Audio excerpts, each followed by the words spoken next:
right. ගුරුත්වාකර්ෂණ බල තමයි මාතෘකාව. එතකොට ගුරුත්වාකර්ෂණය හොයාගත්තේ ගුරුත්වාකර්ෂණය නැති වෙලා තිබුණේ නැහැ අතරම හොයාගන්න හරියද?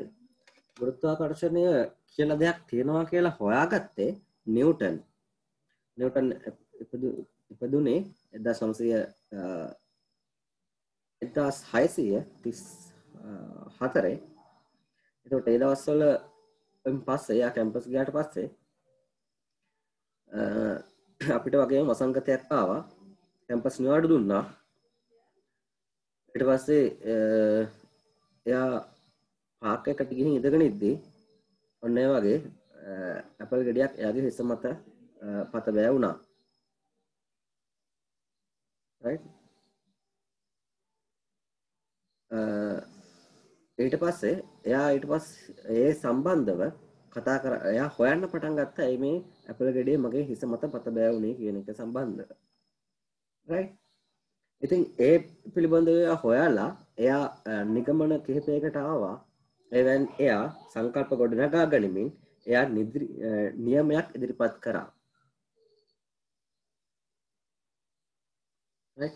ඒ නියමයට අපි කියනවා ගුරුත්වාකර්ෂණ නියමය කියලා. එතකොට ගුරුත්වාකර්ෂණ නියමය ඉගෙන ගන්න කලින් ඔයගොල්ලෝ ඉගෙන ගත යුතු දේ තමයි මොකද්ද මේ ගුරුත්වාකර්ෂණ බල කියලා කියන්නේ. වස්තුන් දෙකක හෝ කිහිපයක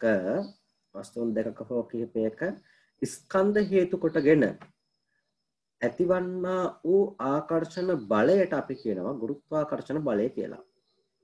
මෙයාගේ ස්කන්ධය හේතු කොටගෙන තමයි එතකොට මේ අන්‍යෝන්‍ය ආකර්ෂණ බලයක් ඇති වෙන්නේ. ඔන්න ඒ බලයට අපි කියනවා ගුරුත්වාකර්ෂණ බලය කියලා. right? සාමාන්‍යයෙන් ඔයගොල්ලෝ දන්නවා පොඩි වස්තු දෙකක් තිබුණොත් එහෙම ඒ වස්තු දෙක අතර ඇති වෙන ගුරුත්වාකර්ෂණ බලය නොගැනිය හැකි තරම් කුඩායි. දැන් ඔයගොල්ලෝ දන්නවා ඔයයි යාළුවා එක ළඟ ඉද්දී ඔයගොල්ලෝ දෙන්න අතර අන්‍යෝන්‍ය ආකර්ෂණ බලයක් ඇති වෙන්නේ නැහැ නේ. ඒ කියන්නේ ඔය දෙන්නම සාමාන්‍ය පිරිමි පුද්ගලයෝ හෝ සාමාන්‍ය ගැහැණු පුද්ගලයෝ නම් එහෙම අන්‍යෝන්‍ය ආකර්ෂණ බලයක් ඇති වෙන්න හේතුවක් නැහැ. ඒක වෙනම මොනවා හරි වුණොත් මම දන්නේ නැහැ. සාමාන්‍යයෙන් නම් එහෙම තමයි. ඉතින් ඒ වගේ ඔයගොල්ලෝ අතර අන්‍යෝන්‍ය ආකර්ෂණ බලයක් ඇති වෙන්නේ නැහැ. ඔයගොල්ලෝ ගත්තොත් එහෙම වෙන මොකක් හරි ස්කන්ධ දෙකක් මේ වගේ පොත් දෙකක් හිතන්නකෝ. ඔය පොත් දෙක අතර අන්‍යෝන්‍ය ආකර්ෂණ බලයක් ඔයාලට තේරෙන්නේ නැහැ. නේද? ඒකට හේතුව තමයි ඇත්තටම මෙන්න මේ ස්කන්ධය මේ වගේ ස්කන්ධය ඉතා කුඩා වීම. ස්කන්ධයන් ඉතා කුඩා වීම. එතකොට ඇයි එන ලොකු වස්තුන් වලට මෙන්න මේ ගුරුත්වාකර්ෂණ බලය කියන එක බලපාන්නේ කියන එකට අපි ඊළඟට යමු. ඇයි එහෙම වෙන්නේ කියන එක හොයාගෙන. right? ලියාගන්න මාතෘකාව ගුරුත්වාකර්ෂණ බල ලියන්න. වස්තුන් දෙකක පවතින ස්කන්ධය හේතු කොටගෙන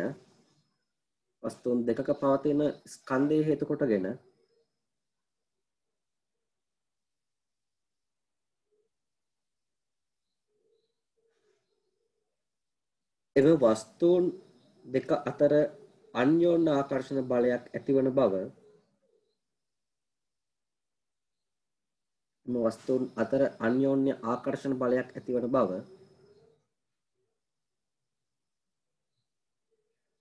නිව්ටන් විසින් සොයාගෙන ඇත. වස්තු දෙකක පවතින ස්කන්ධ හේතු කොටගෙන එම වස්තු දෙක අතර අන්‍යෝන්‍ය ආකර්ෂණ බල ඇතිවන බව නිව්ටන් විසින් සොයාගෙන ඇත. මෙම බල ගුරුත්වාකර්ෂණ බල වශයෙන් හඳුන්වයි.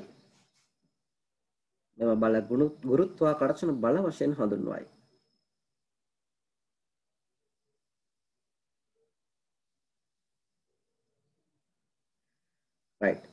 ලියන්න අලුත් මාතෘකාව නිව්ටන්ගේ ගුරුත්වාකර්ෂණ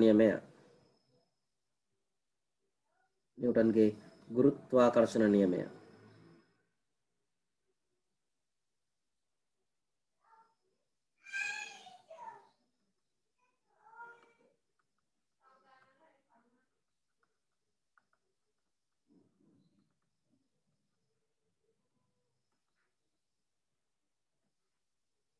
නිව්ටන්ගේ ගුරුත්වාකර්ෂණ නියමය.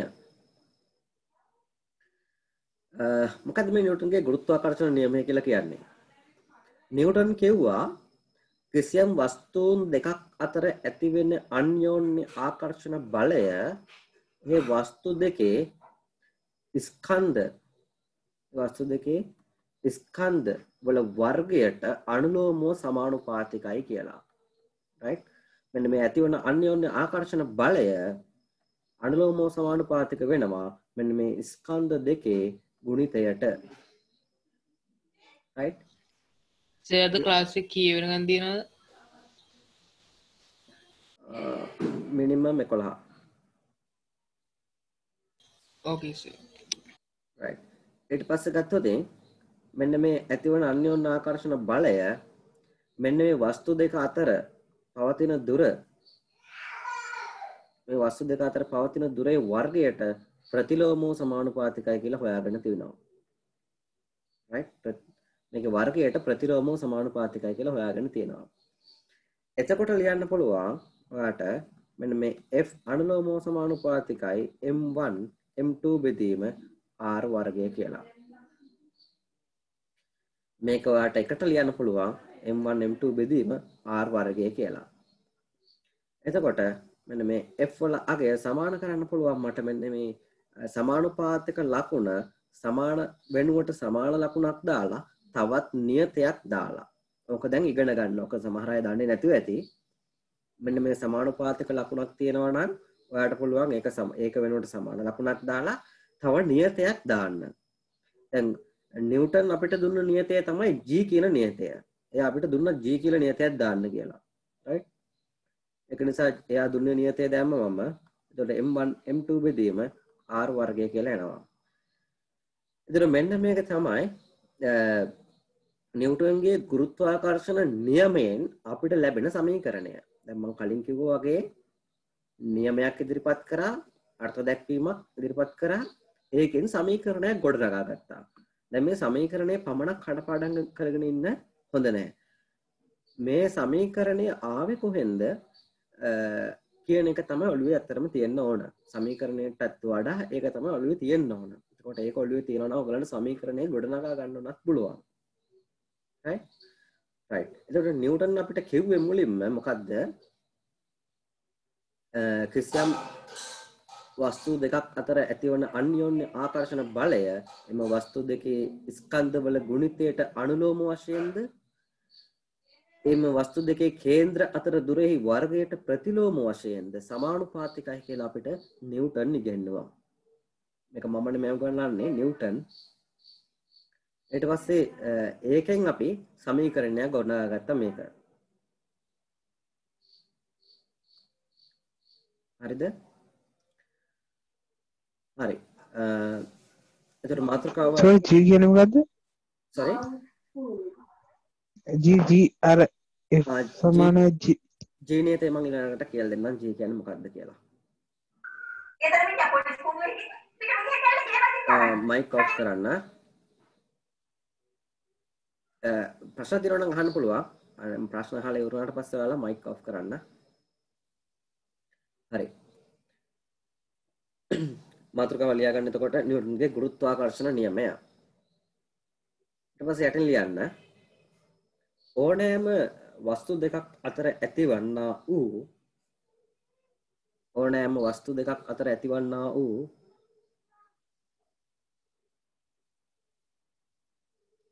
අන්‍යෝන්‍ය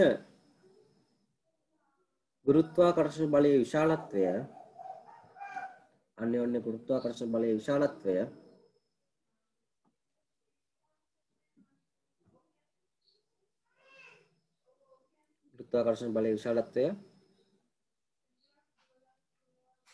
එම වස්තු දෙකේ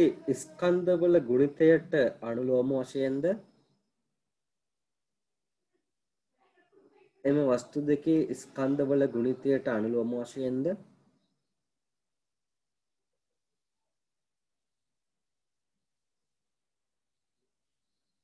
ඒවායේ කේන්ද්‍ර අතර දුරෙහි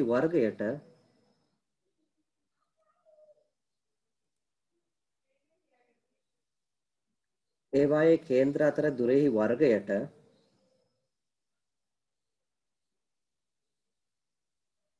ප්‍රතිලෝම වශයෙන්ද සමානුපාතික වේ.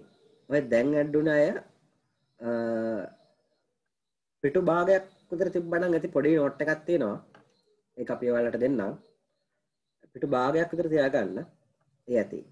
right? ඒකට අපි කිව්වේ ඕනෑම වස්තු දෙකක් අතර ඇතිවන්නා වූ අන්‍යෝන්‍ය ගුරුත්වාකර්ෂණ බලයේ විශාලත්වය එම වස්තු දෙකේ ස්කන්ධවල ගුණිතයට අනුලෝම වශයෙන්ද ඒවායේ කේන්ද්‍ර අතර දුරෙහි වර්ගයට ප්‍රතිලෝම වශයෙන්ද සමානුපාතික වේ. හරි? දැන් ඇඩුනේ පිටුභාගයක් තියලා ලියාගන්න මේ ටික. කිසියම් දුරක කිසියම් බලයක්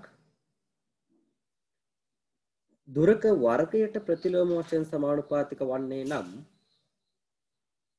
කිසියම් බලයක් දුරක වර්ගයට ප්‍රතිලෝම වශයෙන් සමානුපාතික වන්නේ නම්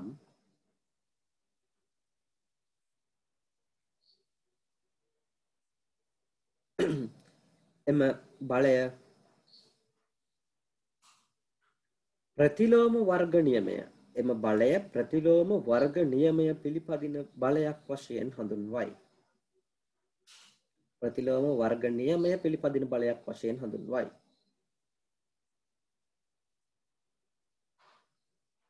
හරි.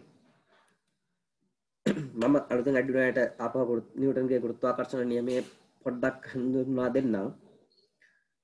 නිව්ටන් කිව්වේ මෙන්න මේ වස්තු දෙකක් අතර ඇති වෙනවා ආකර්ෂණ බලයක් ඇති වෙනවා.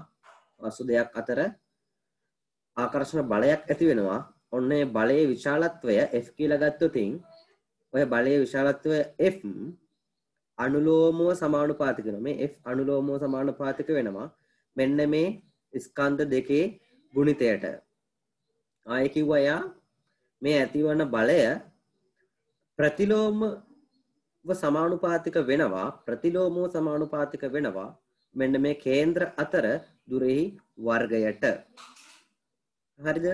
එතකොට මේ දෙන්න අපි ගුණ කරා නම් අපිට මේ සමීකරණය ගන්න පුළුවන්. F අනුලෝමව සමානුපාතිකයි m1 m2 බෙදීම r වර්ගය කියලා. ඊට පස්සේ මෙයා අපිට කිව්වා මෙන්න මේ සමානුපාතික නියතය වෙනුවට සමාන ලකුණක් දාලා g කියලා නියතයක් ගන්න කියලා. මෙන්න මේ g යනු නියතයකි. right? g කියන නියතයක්. ඊට පස්සේ ගත්තා අපි මේ සමීකරණය. මම හිතන්නේ පැහැදිලි ඇති. හරි. මෙන්න මේ රූපේ දාගන්න. මෙන්න මේ රූපේ විතරක්.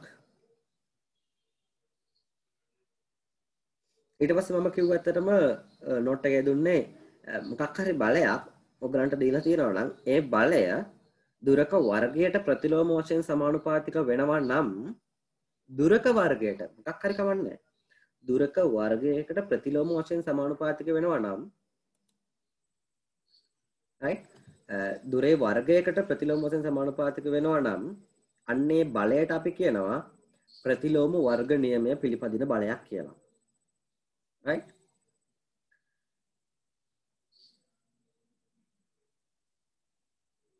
හොඳයි. රූපේ දාගන්න. රූපේ පමණක් දාගන්න.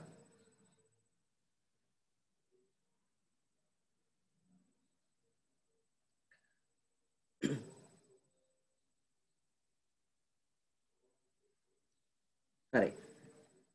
මෙහෙම යටින් ලියන්න. ස්කන්ධය M1 හා M2 වන වස්තු දෙකක්.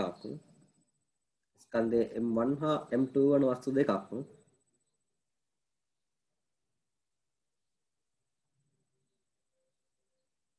ඒවායේ කේන්ද්‍ර අතර දුර r වන පරිදි ඇති විට ඒවායේ කේන්ද්‍ර අතර දුර r වන පරිදි ඇති විට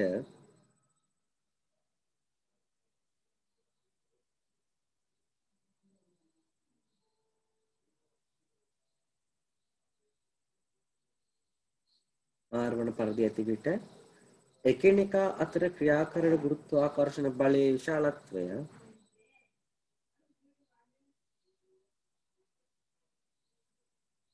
එකිනෙකා අතර ක්‍රියා කරන ගුරුත්වාකර්ෂණ බලයේ විශාලත්වය F ලෙස ගනිමු. F ලෙස ගනිමු.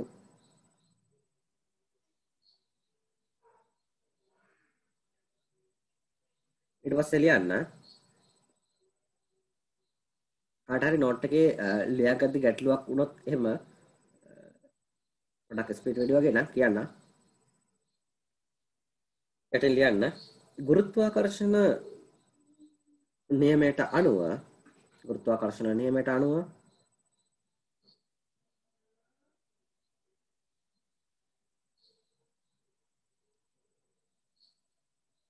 ස්පීඩ් වැඩි කියලා කමෙන්ට් එකක් ආවා. අපි චුට්ටක් ස්පීඩ් අඩු කරලා කරමු. අතර මේක ඉතාමත් වැදගත් කොටසක්. ආලුතෙන් ආපු අය හරි ප්‍රශ්නයක් තියෙනවා නම් අහන්න. මේක ඉතාමත් වැදගත් කොටසක්. මම පොඩ්ඩක් ස්ලෝ කරන්න. right? මෙතන ලියන්න ගුරුත්වාකර්ෂණ නියමයට අනුව කියලා ලියලා මෙතන එනකන් දාගන්න.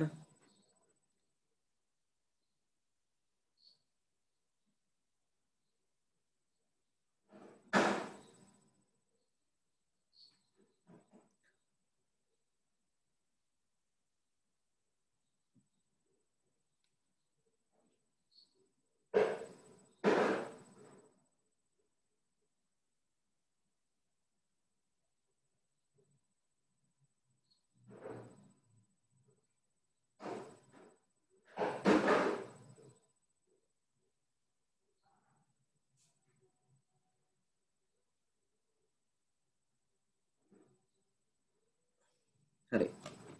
එතකොට අලුතෙන් ආපු අය ප්‍රශ්න තියෙනවා නම් අහන්න. නිව්ටන්ගේ ගුරුත්වාකර්ෂණ නියමයෙන් කිව්වේ වස්තු දෙකක් අතර ඇති වෙනවලු අන්‍යෝන්‍ය ආකර්ෂණ බලයක්. අන්නේ බලය ඒ වස්තු දෙකේ ස්කන්ධවල ගුණිතයට අනුලෝම වශයෙන් සමානුපාතිකයිලු.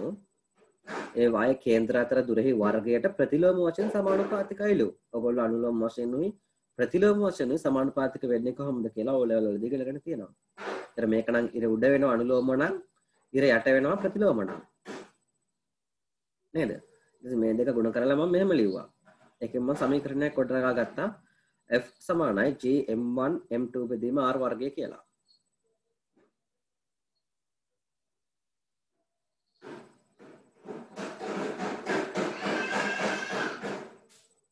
හරි. මේක G අනු නියතයක කියලා අවසානට ඔයගොල්ලෝ ලියා ගන්න. ඊට පස්සේ ලියන්න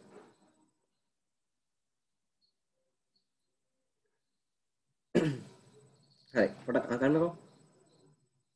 ඊට පස්සේ කියනවා මෙන්න මේ G නියතය සෑම වස්තුවක් සඳහාම නියත අගයක් කියලා.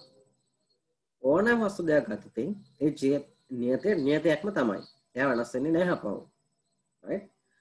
ඔන්න G නියතය එක විශ්වීය නියතයක් නිසා අපි කියනවා සාර්වත්‍ර ගුරුත්වාකර්ෂණ නියතය කියලා ඔකට අපි හඳුන්වනවා. right? G වලට කියනවා අපි සාර්වත්‍ර ගුරුත්වාකර්ෂණ නියතය. right? හරි. ලියන්න යටින් මෙම G නියතය ඕනෑම වස්තු දෙකක් සඳහා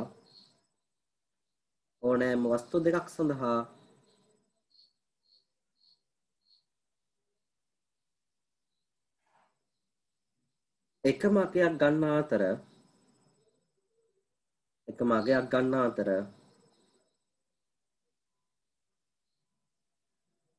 එම නියතය සාර්වත්‍ර ගුරුත්වාකර්ෂණ නියතය වශයෙන් හඳුන්වයි.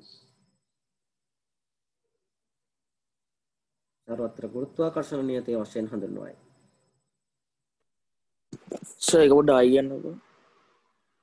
මෙම G නියතය ඕනෑම වස්තු දෙකක් සඳහා එකම අගයක් ගන්නා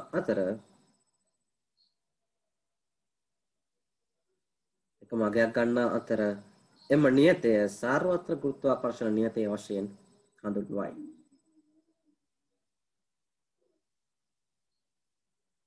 right?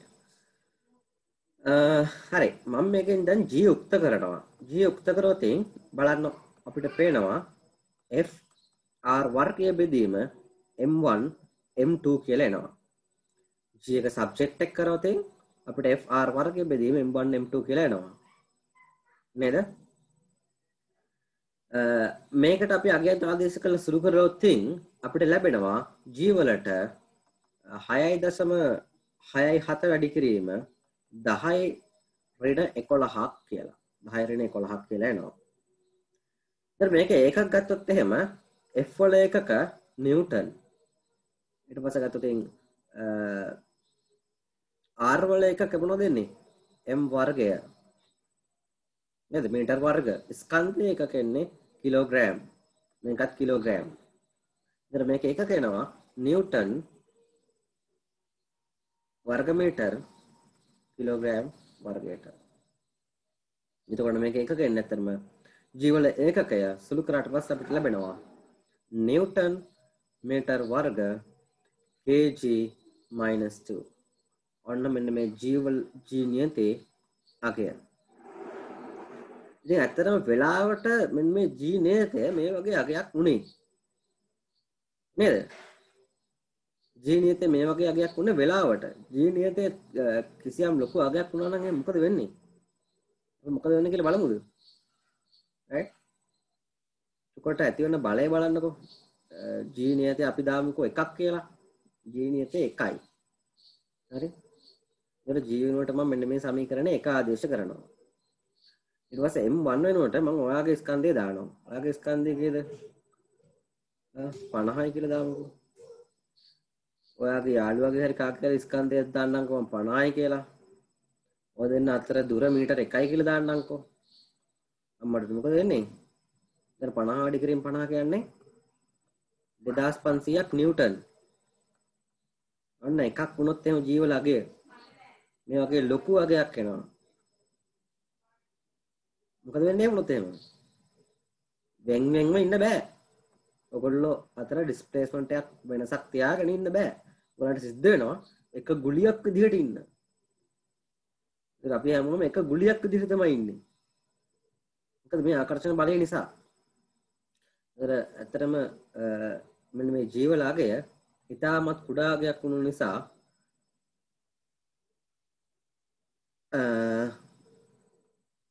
ජීවලාගය ඉතාමත් කුඩා අගයක් වුණු නිසා අපිට වෙන් වෙන් වශයෙන් සිටීමේ හැකියාව ලැබිලා තියෙනවා. රයිට්?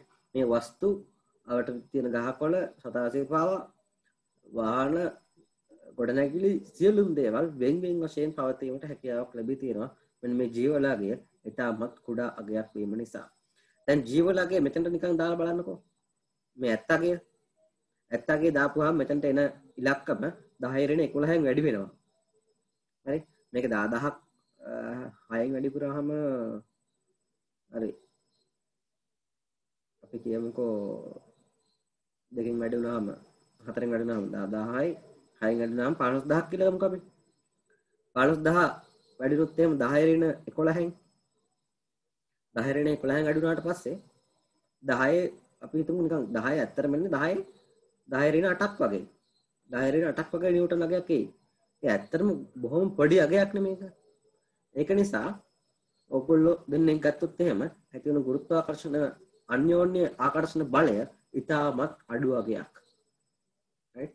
මේ වගේ ඉතා කුඩා අගයක්. එතකොට ඒ වගේ අපි නොසලකා හරිනවා ඔයාලා දෙන්නෙක් අතර ඇති වෙන නැත්නම් වස්තු දෙකක් ගොඩනැගිලි දෙකක් නැත්නම් කිසියම් පර්වත දෙකක් වුණත් කමක් නැහැ. අතර ඇතිවන්නා වූ අන්‍යෝන්‍ය ආකර්ෂණ බලය අපි ගණන් ගන්නේ නැහැ. ඒක නොසලකා හැරිය හැකි තරම් කුඩා අන්‍යෝන්‍ය ආකර්ෂණ බලයක්. සාමාන්‍ය එතකොට අපි අන්‍යෝන්‍ය ආකර්ෂණ බලයක් සලකනවා නම් අපිට සිද්ධ වෙනවා එක් වස්තුවක් ග්‍රහලෝකයක් තරම් විශාල වස්තුවක් යයි සිතන්න. right?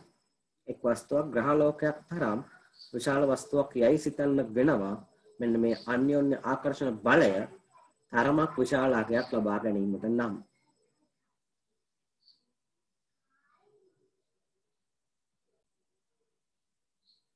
හරි එහෙනම් මේ ටික දාගන්න බලන්න.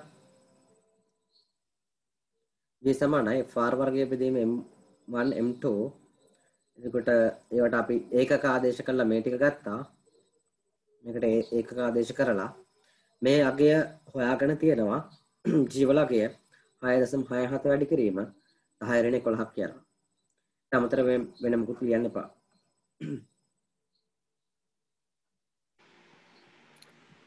සර් ගුරුත්වාකර්ෂණ ඒකක තියෙන්නේ. ඔව් මේ ජීවල ඒකක. right මේ ජීවල අපි නියතයක් කියලා දැම්මනේ. අන්නේ නියතියේ ඒකක තමයි අපි හොයාගත්තේ. G නියතියේ ඒකක. සර් n වර්ග කී n නෑ නෑ අර nm වර්ග. ඔව් ඒක ආපු දේ තේරෙන්නේ නැද්ද? නෑ නෑ සර් මේ ඒක අර මේ ගුරුත්වාකර්ෂණ ඒකකද?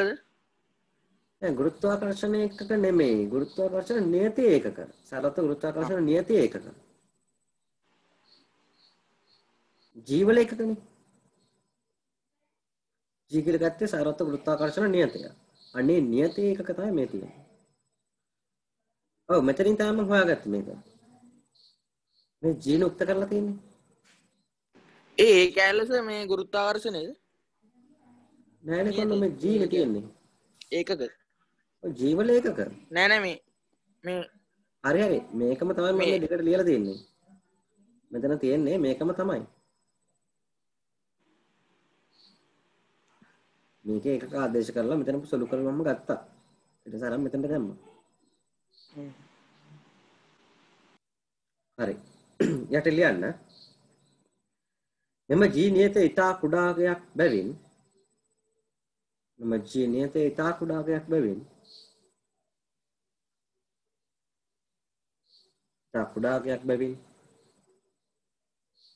කුඩා ස්කන්ධ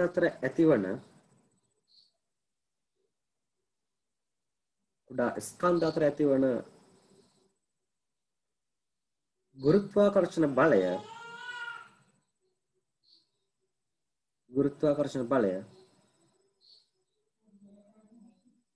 නොසලකා හරිනු ලැබේ.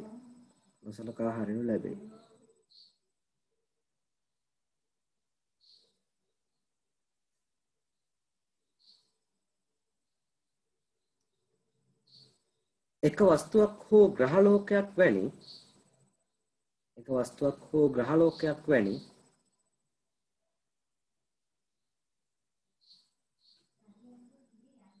විශාල ස්කන්ධයක්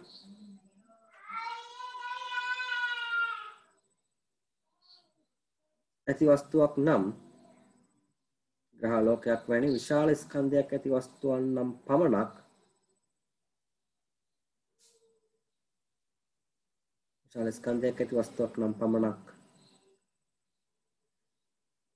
එම ග්‍රහ වස්තුව මගින්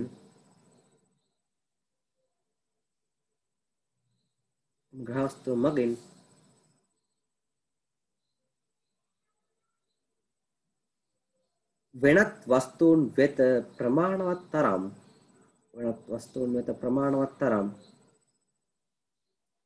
ගුරුත්වාකර්ෂණ බලයක් ඇති කරයි.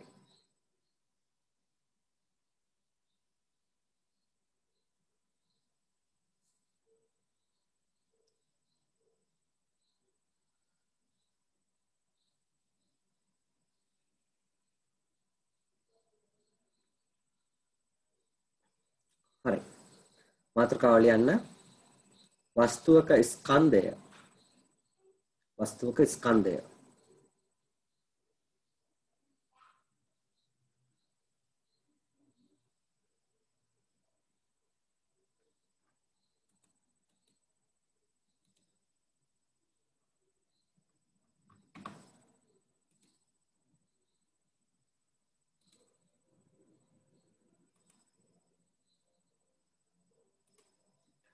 හරි.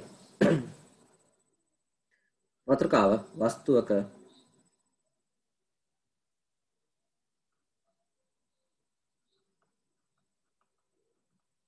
ස්කන්ධය. වස්තුවක ස්කන්ධය කියලා කියන්නේ මොකද්ද එතකොට ඇත්තටම?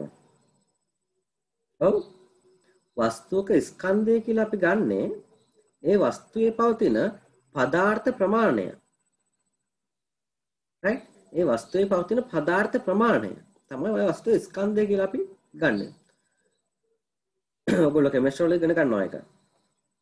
කෙමිස්ට්‍රි වල ඉගෙන ගන්නවා ඒක හරියට එතකොට දන්නේ නැති නිසා තමයි වස්තුවේ ස්කන්ධය මොකක්ද කියලා අහපුවාම හරියට කියා ගන්න බැරි වෙන්නේ.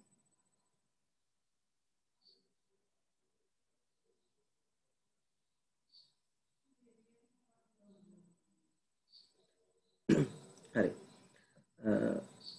ප්‍රශ්න අහන මම පොඩි ටයිම් එකක් දෙන්න. එතකොට ප්‍රශ්න ටික අහමු එකපාර. උදාහරණයක් වශයෙන් ඔයගොල්ලෝ ගත්තොත් එහෙම කාබන් 612 සමස්ථානිකයේ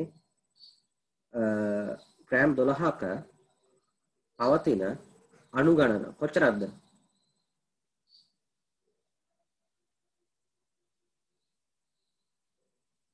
ඔව්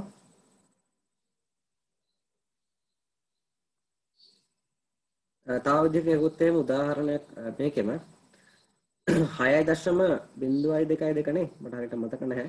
වැඩි කිරීම 1023ක් පරමාණු තියෙනවා නම් මෙයාගේ ඒ පරමාණු ටිකේ ස්කන්ධය කොච්චරක්ද?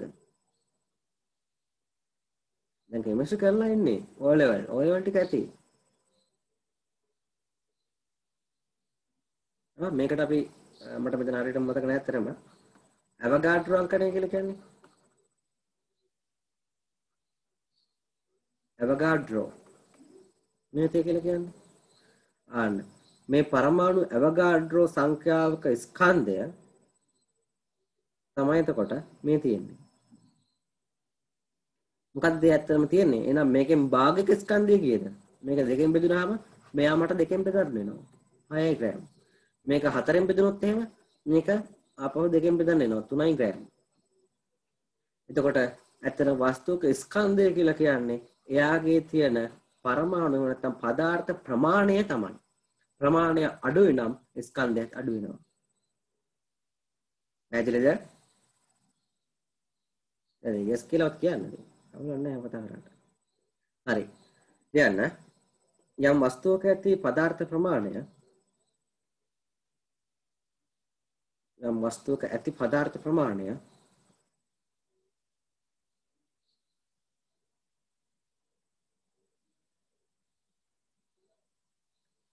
වස්තුවක ස්කන්ධය වශයෙන් හඳුන්වයි. වස්තුවක ස්කන්ධය වශයෙන් හඳුන්වයි.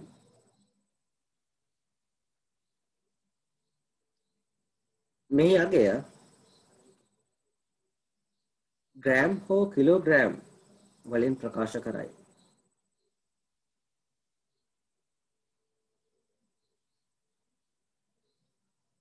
මේ අගය ග්‍රෑම් හෝ කිලෝග්‍රෑම් වලින් ප්‍රකාශ කරයි.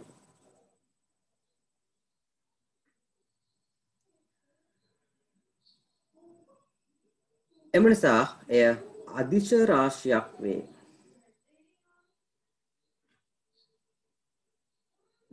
අදිශ රාශියක් වේ. ඒකට විශාලත්වයක් විතරයි තියෙන අණු ප්‍රමාණය.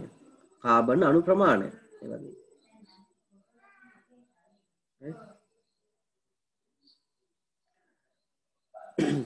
ඒ වගේම ලියන්න ස්කන්ධය නියත අගයකි. ස්කන්ධය නියත අගයකි. දැනට ඔයගොල්ලෝ එහෙම ඉගෙන ගන්න ස්කන්ධයේ නියත අගයක් කියලා. හරි? බෞද්ධ විද්‍යාව අවසන් කරනකොට කියනවා අපව ස්කන්ධයේ නියත නෙමෙයි කියලා කියනවා අපව. දැනට එහෙම ඉගෙන ගන්න. හරි. ඔක තමයි වස්තුක ස්කන්ධය කියලා කියන්නේ. හරි. මට කියන්නකෝ නයිට්‍රජන් N2 අවගාඩ්‍රෝ සංඛ්‍යාවක ස්කන්ධය කීයද? N2 අණු අවගාඩ්‍රෝ සංඛ්‍යාවක ස්කන්ධය 7 ග්‍රෑම් 7යිද?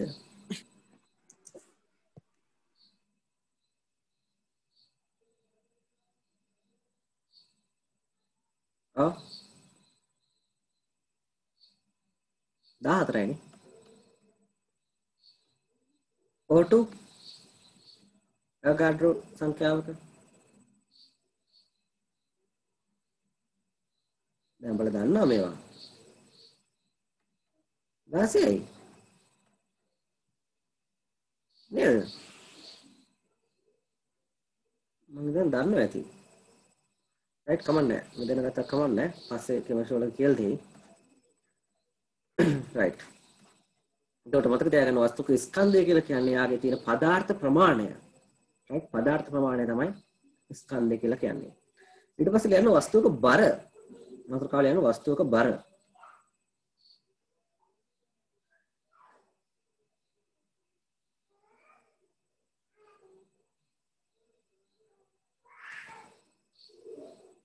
වස්තුවක බර. එතන වස්තුවක බර කියලා කියන්නේ මොකක්ද?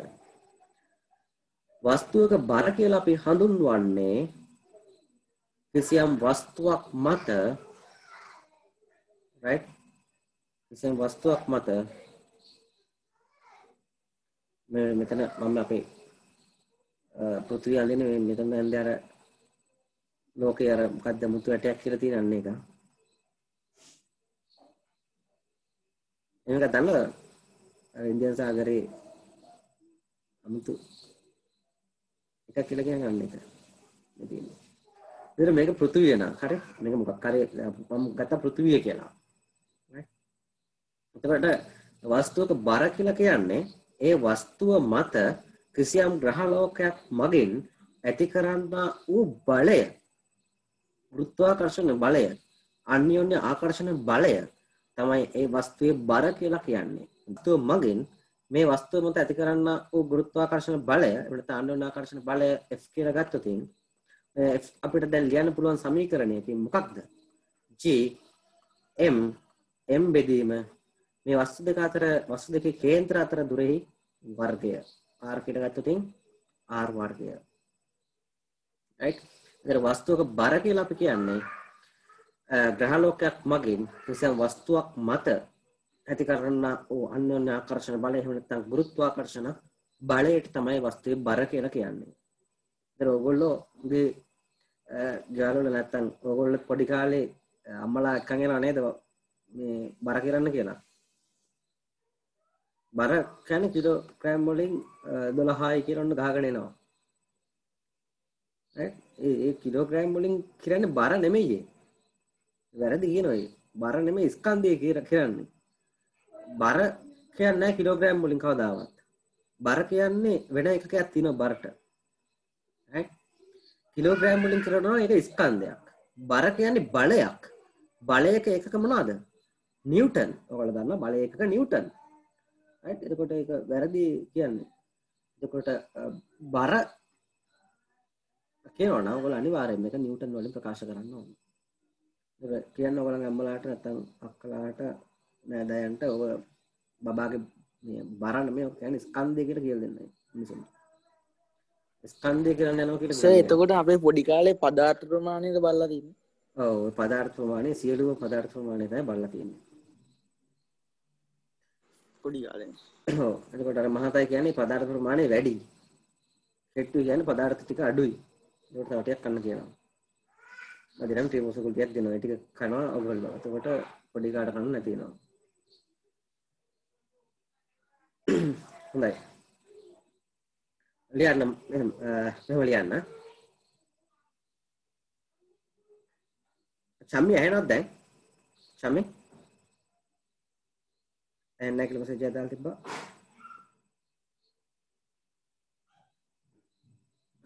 හරි. ලියන්න. ග්‍රහලෝකයක් විසින් වෙනස් වස්තුන් වෙත ග්‍රහලෝකයක් විසින් වෙනත් වස්තුන් වෙත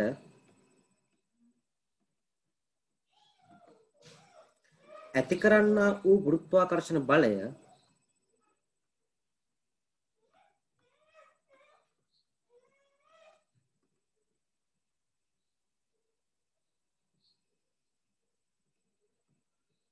ඇති කරන්නා වූ ගුරුත්වාකර්ෂණ බලය වස්තුවේ බර වශයෙන් හඳුන්වයි.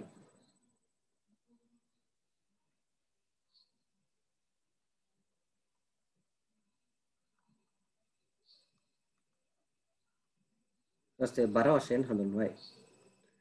මේ අනුව බර දෛශික රාශියකි.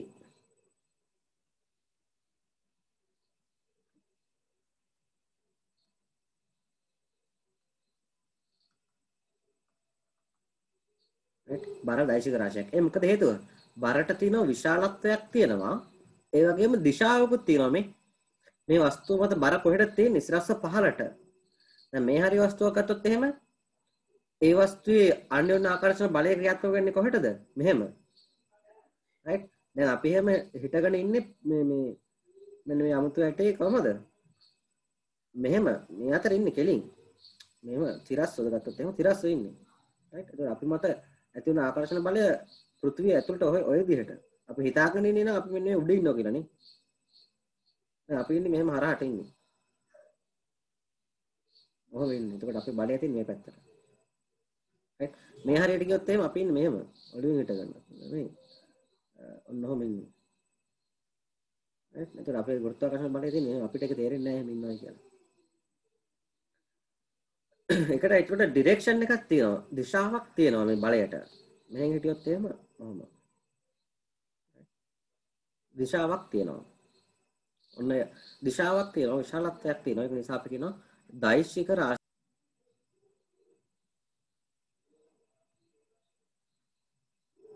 පෘථිවිය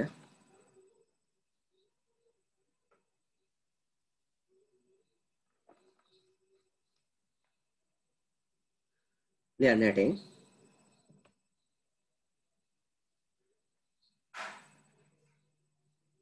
පෘථිවි ගෝලයේ ස්කන්ධය කැපිටල් M ලෙස ගනිමු.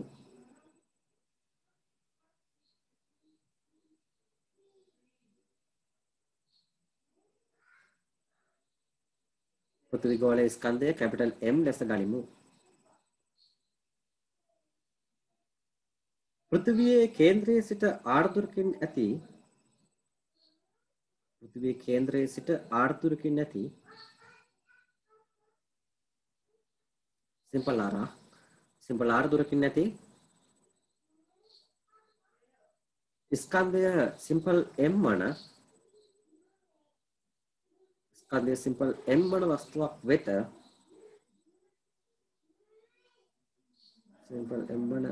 වස්තුවක් වෙත පෘථිවියෙන් ඇති කරන්නා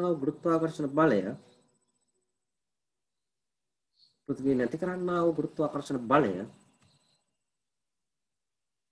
F ලෙස ගනිමු. ගුරුත්වාකර්ෂණ බලය F ලෙස ගනිමු.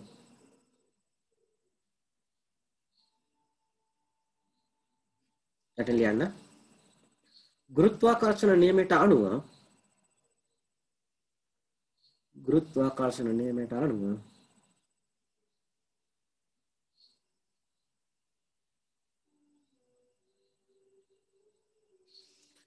F සමානයි මේක දාගන්න F සමානයි GMM බෙදීම R වර්ගය. මෙන්න මෙයාට අපි කියනවා වස්තුවේ බර. මේකට කියන අපු වස්තුවේ බර කියලා.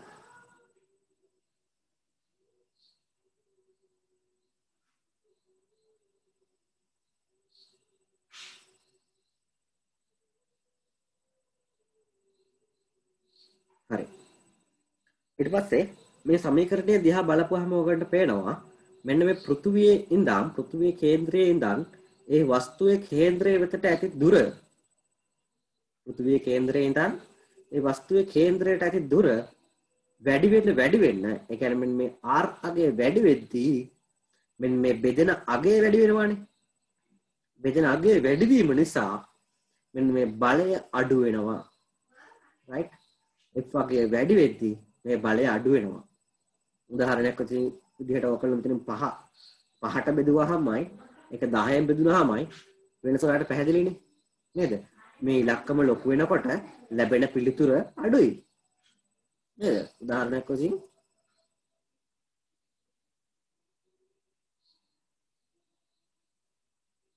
උදාහරණයක් විදිහට ගත්තොත් අපි ඔයගලන් පන්තියේ ඉන්න යාළුවෝ 5ක් ඉන්නවනම් මොනවා හරි ක්ලාස් එකකට ගෙනාවොත් එතකොට 5 දෙනා අතර බෙදලා යන ගාන සාමාන්‍ය ගානක්. සෙට් එකක් විතර 15ක් විතර එහෙනම් පොඩ තමයි කන්නේ නේ. ඒ බෙදෙන ගාන වැඩි වුණාම ලැබෙන ගාන අඩු වෙනවා. සර් කැඩි ඇහෙන්නේ. අනිත් අයටත් එහෙමද? ගිම්හාන එහෙමද? මට හොඳට ඇහෙනවා සර්. ඒ දන්නේ නැහැ මම ඉන්නේ. මං කියන මොකද ඇහෙන්නේ නැද්ද? කවුද දන්නේ කිව්වේ කෙනා? හිරුනිද?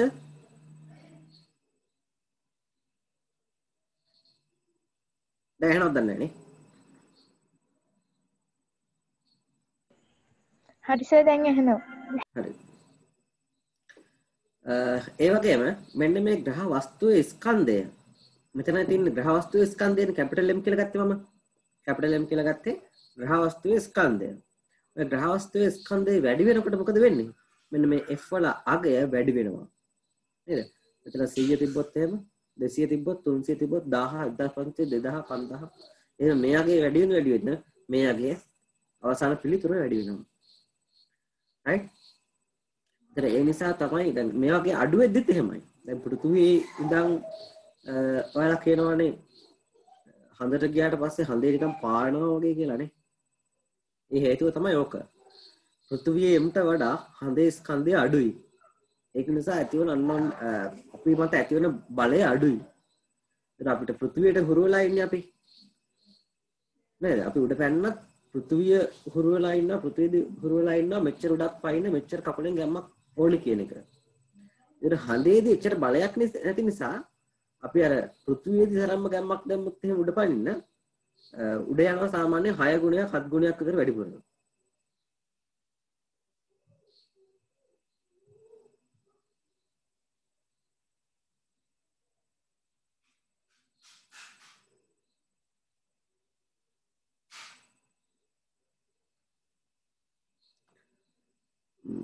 එහෙනම් අඩුයි කියලා කියනවා. right. මෙහෙම ලියා ගන්න කොහොම නෝට් එක ලියන්න. එතකොට නෝට් එක ලියා ගන්න බැරි අයට ඇහෙන්නේ නැති අයට ලියා ගන්න පුළුවන්. ලියන්න මෙහෙම. මෙම සූත්‍රයට අනුව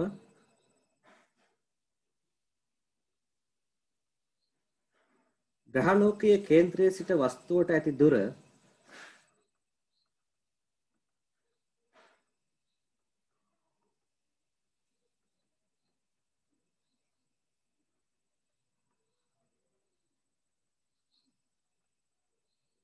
ඇති දුර r වැඩි වන විට වස්තුවේ බර ඇති දුර r වැඩි වන විට වස්තුවේ බර අඩු වන බව පෙනේ.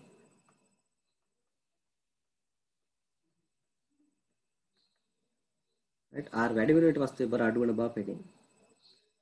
තවද ග්‍රහ වස්තුවේ ස්කන්ධය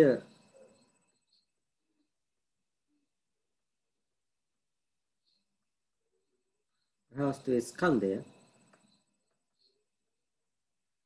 වැඩි වන විට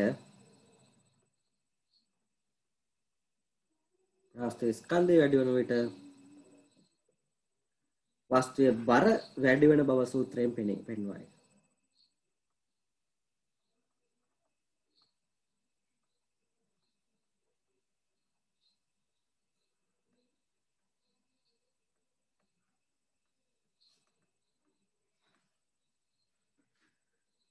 හරි. හොඳයි. ඊට සමාතුරකාව ලියන්න. බර රහිත බව. බර රහිත බව. බර රහිත බව. මොකක්ද මේ බර රහිත බව කියලා කියන්නේ?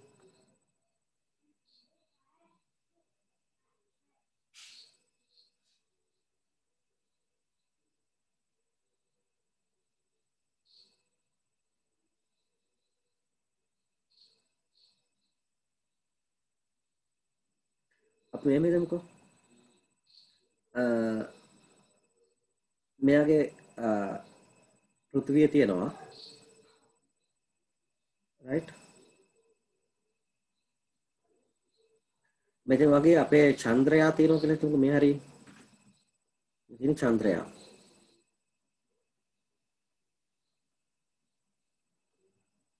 මේ නෝට් එක ලියා ගන්න කවුරු හරි බැරි වෙලා ඉන්නවද මගේ අකුරු කියවන්න බැරි හිම අය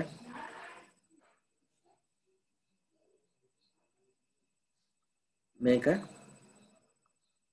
පෘථිවිය. right? එතකොට මේ තමයි ඔය කේන්ද්‍රය යා කරන රේඛාව. හිතන්නකෝ මම මෙහි ඉඳන් වස්තුවක් ගෙනිනවා මෙහෙට කියලා. ඉතින් මෙහෙම ගෙනියද්දී කිසියම් තැනක් එනවා අපිට. කිසියම් තැනක් එනවා මෙන්න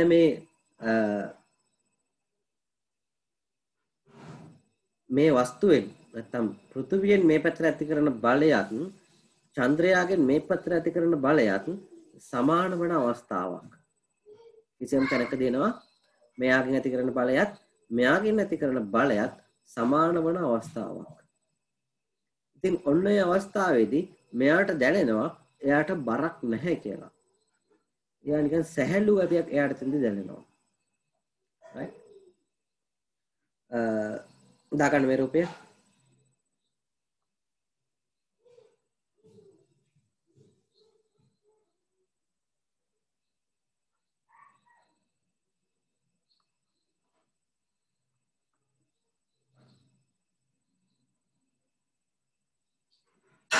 R2 කියලා දාගන්න.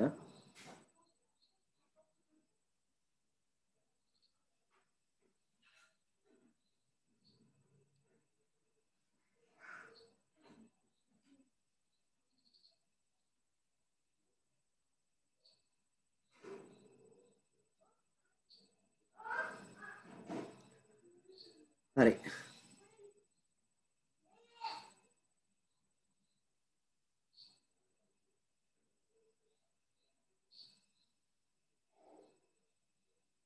දැන් ඔයා ගන්නකො මෙයා F1 මෙයා F2 කියලා ගන්නකො. මේ බලය F1 මේ බලය F1 මේ බලය F2 කියලා ගන්න. හරි. එතකොට මට ලියන්න පුළුවන් මෙන්න පෘථිවිය නැති කරන ගුරුත්වාකර්ෂණ බලය F1 සමානයි මොකක්ද? G මෙයාගේ ස්කන්ධය capital M අපි සලකන වස්තුවේ ස්කන්ධය simple M බෙදීම ඒ දෙන්නාගේ කේන්ද්‍ර අතර දුර R1 වර්ගය. ඊට පස්සේ චන්ද්‍රයාත් එක ගත්තොත් එහෙම F2 ඇති වන අන්‍යෝන්‍යාකර්ෂණ බලය F2 සමානයි G M බෙදීම R2 වර්ගය. හරිද? G M බෙදීම R2 වර්ගය.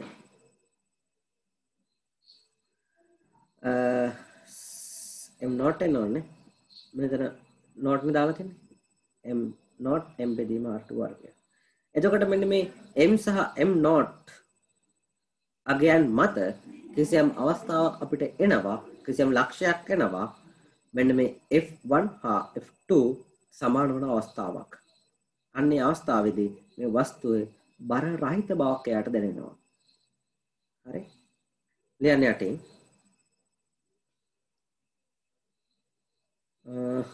මං ලියන්න ඕනද නෝට් එක නැත්නම් හැමෝටම ඇහෙනවද?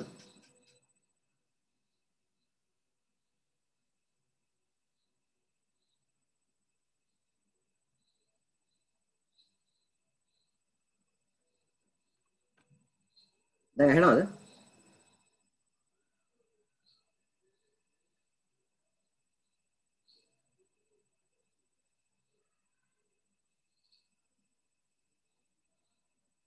ඇහෙනවස ලියන්න ඕනේ නැහැ. right. හරි ලියන්න යටින් ස්කන්ධය M වන පෘථිවියේ සිට ස්කන්ධ කැපිටල් M වන පෘථිවියේ සිට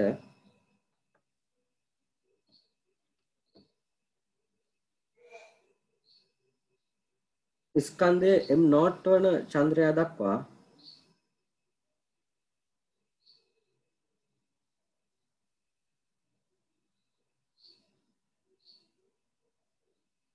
ස්කන්ධය M not වන චන්ද්‍රයා වෙත ගමන් කරන ස්කන්ධය M වන අභ්‍යවකාශ යානයක් ගමන් කරන ස්කන්ධය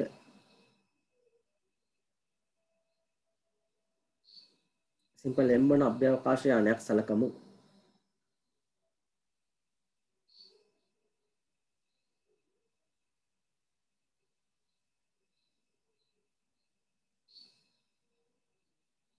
අභ්‍යවකාශ යානයක් සලකමු.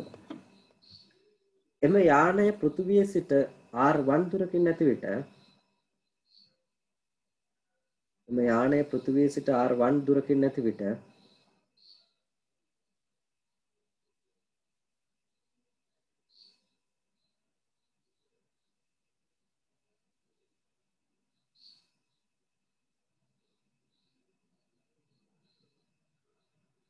පෘථිවියෙන් ඇති කරන ගුරුත්වාකර්ෂණ බලය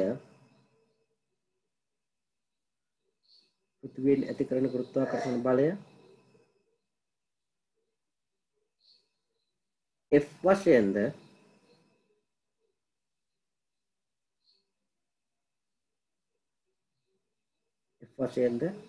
එවිට චන්ද්‍රයාගේ කේන්ද්‍රයේ සිට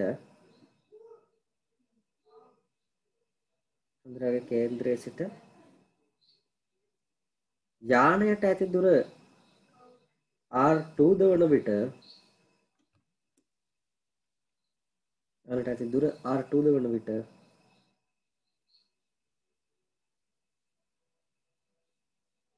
චන්ද්‍රයා විසින් යානය වෙත ඇති කරන ගුරුත්වාකර්ෂණ බලය F2 වශයෙන් ගනිමු.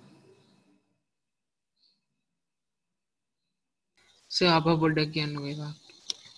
කොතනින්ද? යානයට ඇති දුර R2 වන විට කියන තැනින්. R2 ද වන විට චන්ද්‍රයා විසින් යානය වෙත ඇති කරන ගුරුත්වාකර්ෂණ බලය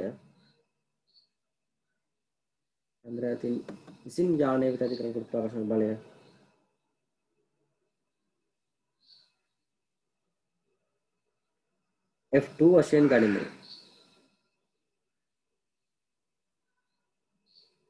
ඊට පස්සේ ලියන්න ගුරුත්වාකර්ෂණ නියමයට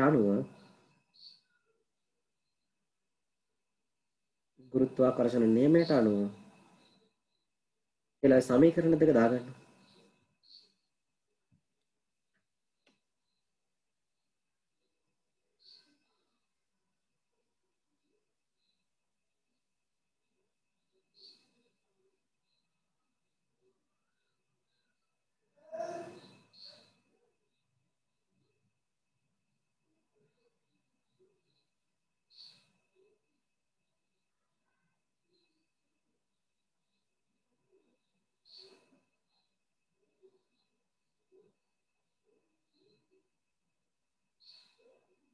හරි.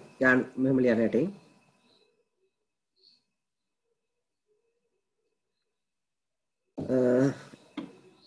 යානය පෘථිවියෙන් ඈතට යන විට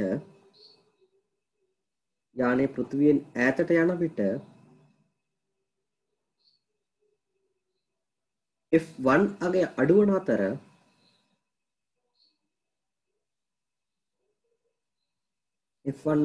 අතර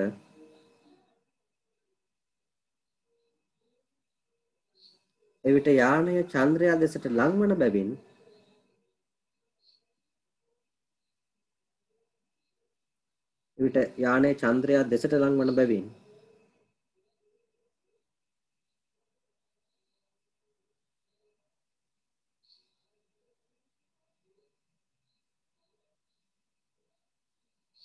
F2 අගය වැඩි වේ.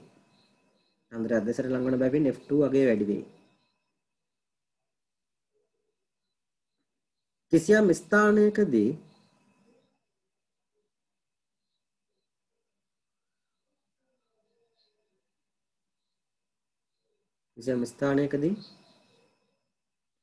ප්‍රතිවිරුද්ධ ගුරුත්වාකර්ෂණ බල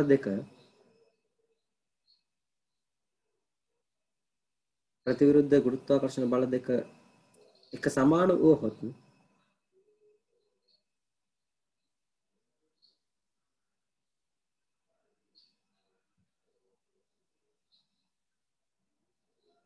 සමාන වුවහොත් යානය මත සංප්‍රයුක්ත ගුරුත්වාකර්ෂණ බලය ශූන්‍ය වේ.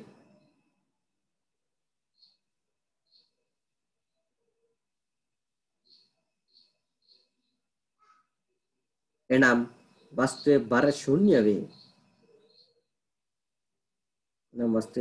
ශූන්‍ය වේ.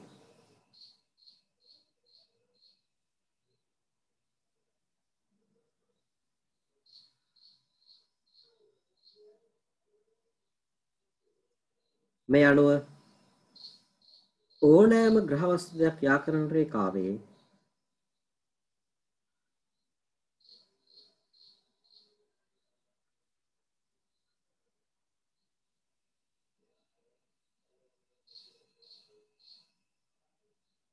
ව්‍යාකරණ රේඛාවේ යම් ස්ථානයකදී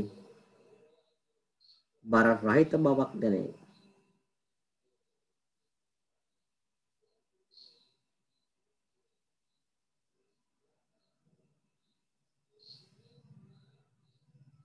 බර රහිත බවක් දැනේ.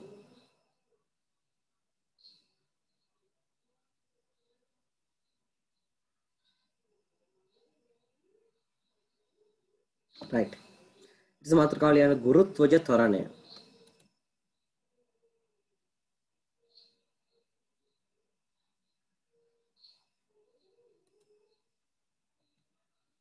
ගුරුත්වජ ත්වරණය. හරි. දැන් මේ දක්වා කරපු දේවල් වලින් ගැටලු තියනා ඉන්නවද?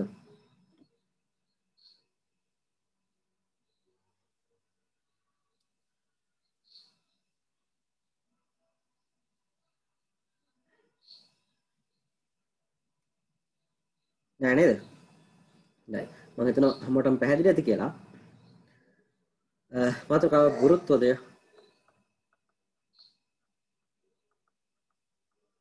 ත්වරණය.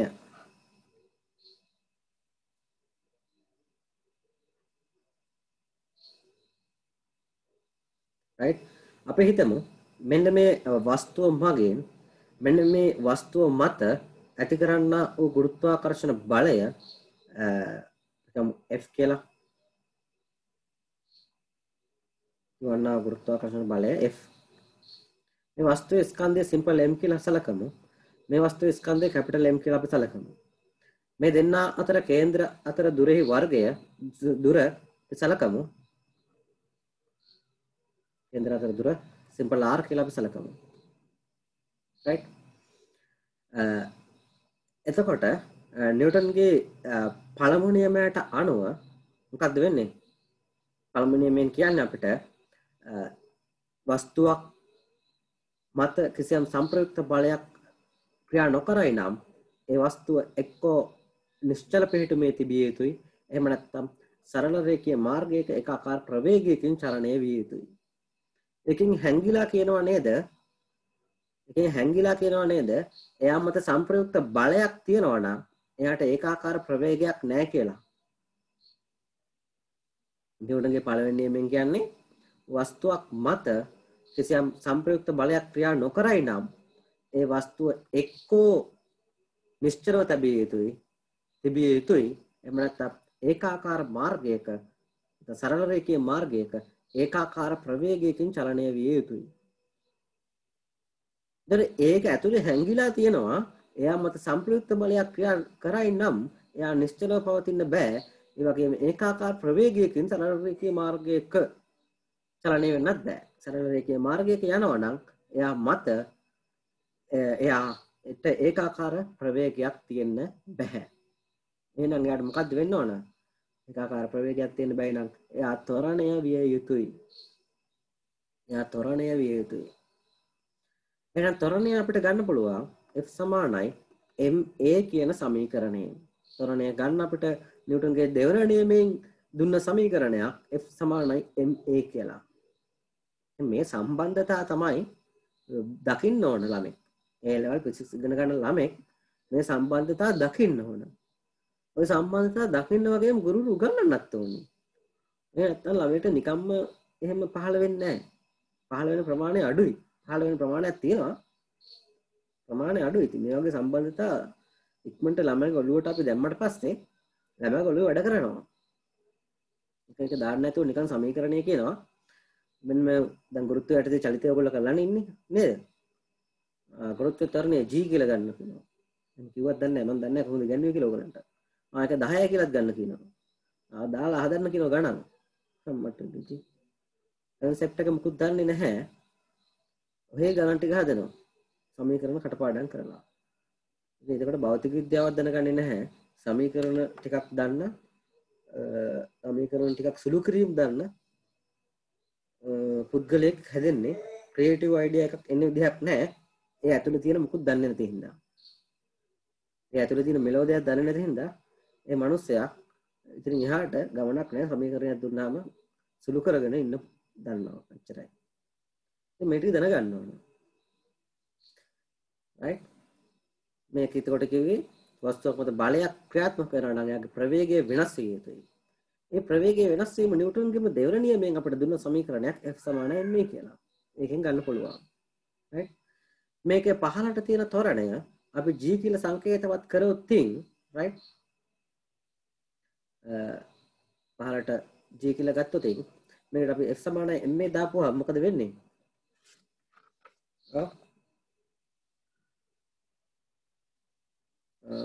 අපි මෙතනදි ත්වරණය a කියලාම ගමුකෝ. මම පෘථිවිය මතදී ත්වරණය ගන්නවා ඔයගලන්ට g කියලා. මෙන්න මෙතනදි ත්වරණය g කියලා ගන්නවා. right? හරි. දැන් මේ වස්තුව මත ඇතිවන්න වූ ගුරුත්වාකර්ෂණ බලය කොහොමද ලියන්නේ අපි? ගුරුත්වාකර්ෂණ නියමයට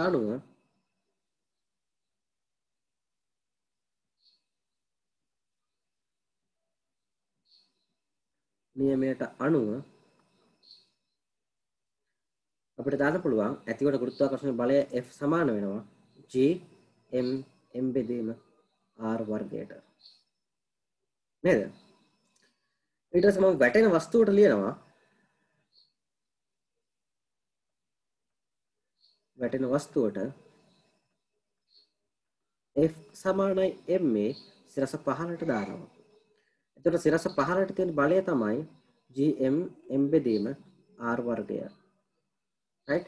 ඔය වස්තුවේ ස්කන්ධය simple m මේ වස්තුවට දාන්නේ වැටෙන වස්තුව මෙයානේ වැටෙන්නේ. එයාට දාන්නේ. එයාගේ ස්කන්ධය simple mයි. එතකොට මම මෙතනදී ත්වරණය ගත්තා a කියලා. හොඳ a කියලා ගමු. එතකොට මේ m ට m කැපිලා ගියාම ඔයාලට a වලට අගයක් එනවා Gm බෙදීම r වර්ගය කියලා. Gm බෙදීම r වර්ගය කියලා ඔයාලට එතනදී අගයක් ලැබෙනවා. නේද? එතකොට පෘථිවියේ ස්කන්ධය මේක පෘථිවිය කියලා අපි සැලකුවොත් පෘථිවියේ ස්කන්ධය m කියන්නේ නියත අගයක්. පෘථිවියේ ස්කන්ධය m කියලා කියන්නේ නියත අගයක්. මෙයා නියතයි. ඒ වගේම අපි ගත්තොත් මෙතන g කියලා කියන්නේ m නියතයක් g කියන්නේ නියතයක්. ඒක නිසා මේ දෙන්නම නියතයක්. ඒ අනුව මෙන්න මේ r වෙනස් වෙද්දී මෙතන r වෙනස් වෙද්දී r කියන්නේ මොකක්ද? r වෙනස් වෙනවානේ. නේද? උඩින් ඉඳන් පල්ලෙහාට වැඩෙද්දී r වල අගය වෙනස් වෙනවා. right? r වල අගය වෙනස් වෙනවා උඩින් ඉඳන් පල්ලෙහාට වැටෙද්දී. r අගය වෙනස් වීම අනුව මෙන්න මේ ගුරුත්වජ ත්වරණයේ අගය තීරණය වෙනවා. ගුරුත්වජ ත්වරණයේ අගය තීරණය වෙනවා කියලා ඔයගලන්ට මේ සමීකරණයෙන් පැහැදිලි වෙනවා. right? මේ සමීකරණයෙන් පැහැදිලි වෙනවා මෙන්න මේ r අගය වෙනස් වෙද්දී මෙතන ත්වරණය වෙනස් වෙනවායි කියලා. right? එතකොට මෙන්න මේ පෘථිවියේ අරය r කියලා කැපිටල් r කියලා ගන්නම් මම. එතකොට පෘථිවිය මතට මේ වස්තුව ආවනම් පෘථිවිය මතට මේ වස්තුව ආවනම් පෘථිවිය මතදී ගුරුත්වජ ත්වරණය g කියලා මම ගත්තොත් මට මෙන්න මේ මම මෙහෙම ලියනවා පෘථිවිය මතදී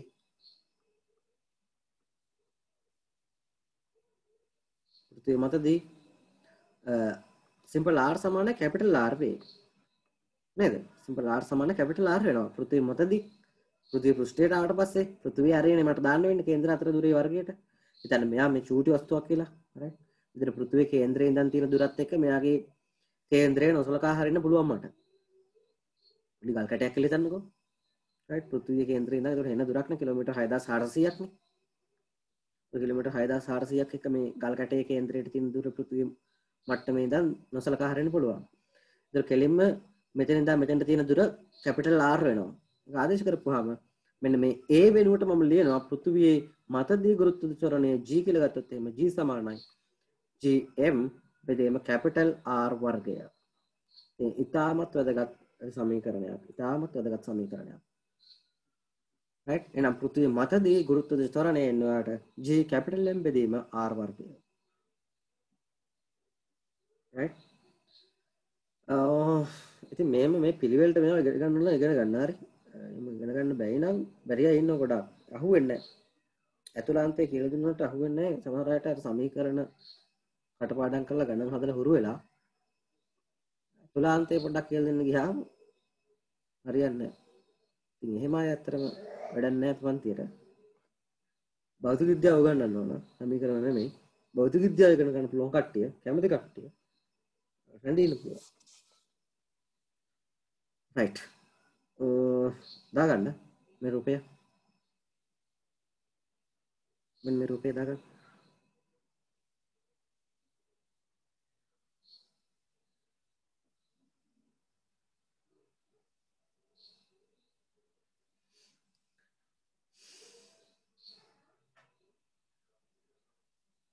එතන F0 කියලා ගන්න මුළු අවස්ථාවේදී එතන ඔයාලට පේනවා නේද මේ බලයත් වෙනස් වෙනවා R අණුව කියලා. මෙන්න මේ බලය F වෙනස් වෙනවා නේද මෙන්න මේ R අණුව. R වෙනස් වෙද්දී F වෙනස් වෙනවා. මේ ඔක්කොම නියතයක්නේ. G නියතයක්, පෘථිවි ස්කන්ධයේ නියතයක්, වස්තුවේ ස්කන්ධයේ නියතයක්. ඉතින් වෙනස් වෙනවා නම් වෙනස් වෙන්න තියෙන R විතරයි. උඩ දැන් පල්ලෙහාට යනකොට R වෙනස් වෙනවා. එතන මෙන්න මේ R දුරකින් ලක්ෂයේ බලය F0 කියලා දාගෙන මෙතනදී එකට F0 කියලා කියන්නේ F0 සමානයි GM බෙදීම M බෙදීම R වර්ගය.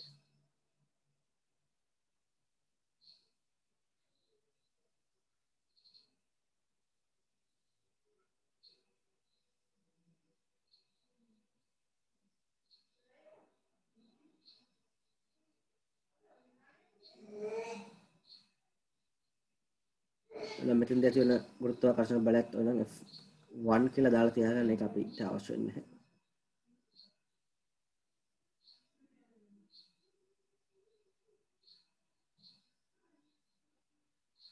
හරිනේ.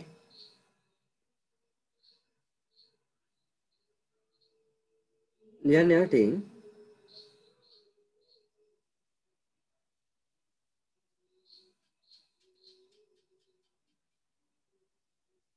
පෘථිවි ගෝලයේ කේන්ද්‍රය R ද පෘථිවි ගෝලයේ ස්කන්ධය M ද පෘථිවි ගෝලයේ ස්කන්ධය කැපිටල් M ද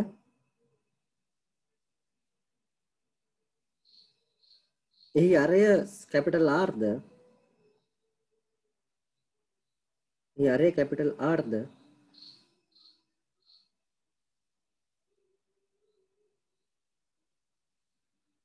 වන විට අර්ථ වන විට පෘථිවි කේන්ද්‍රයේ සිට සිම්පල් R දුරකින් ඇති ස්කන්ධය පෘථිවි කේන්ද්‍රයේ සිට සිම්පල් R දුරකින් ඇති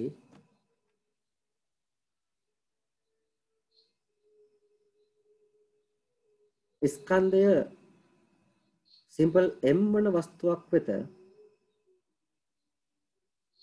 ස්කන්ධය සිම්පල් M වන වස්තුවක් වෙත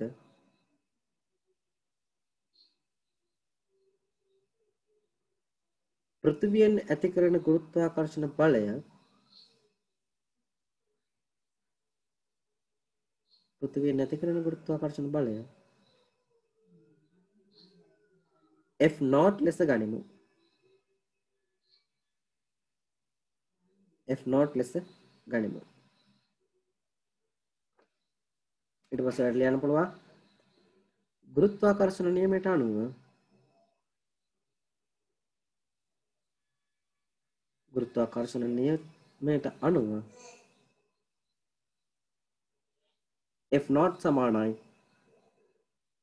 G M සිම්පල් M බෙදීම R වර්ගය.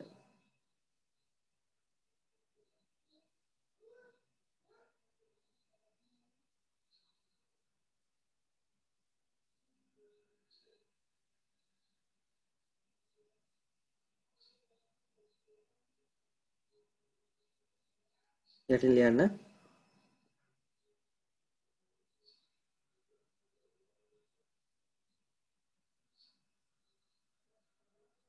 වස්තුව මත වෙනත් කිසිදු බාහිර ප්‍රතිරෝධී බලයක් ක්‍රියා නොකරයි නම් වස්තුව මත වෙනත් කිසිදු බාහිර බලයක් ක්‍රියා නොකරයි නම්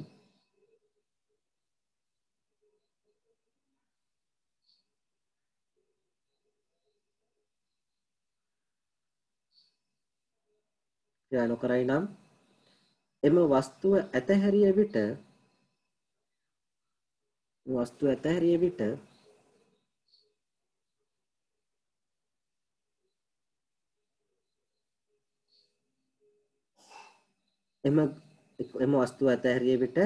එම ගුරුත්වාකර්ෂණ බලය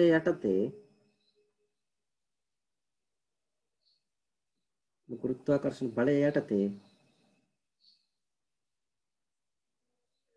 ත්වරණයකින් පහළට ගමන් කරයි.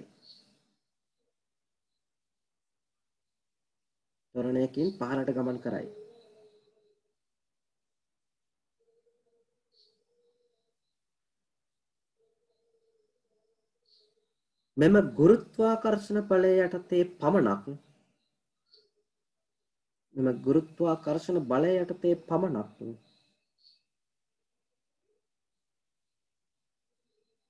ලබා ගන්නා ත්වරණය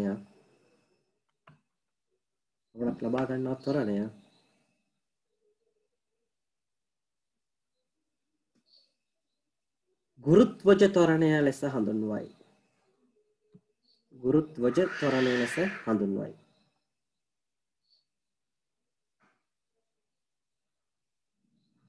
ඒක අර ගුරුත්වජ ත්වරණය කියන යටින් ඉරක් ගන්න. ගුරුත්වජ ත්වරණය කියන තැන යටින් ඉරක් ගන්න.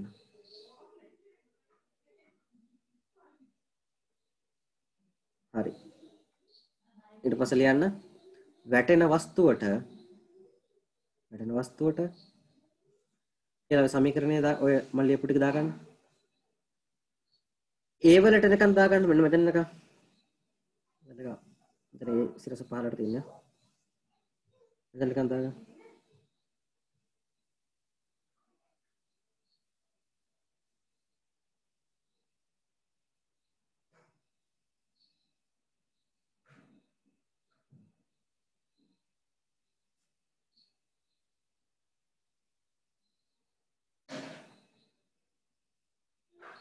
ඊට පස්සේ ලියන්න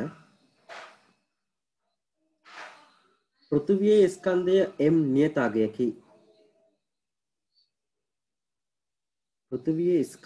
m නියතාගයකි.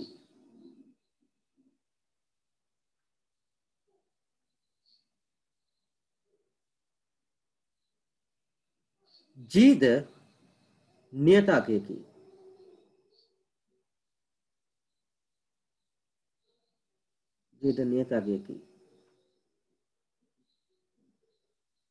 නමුත් වස්තුවට ඇති දුර සිම්පල් r අණුව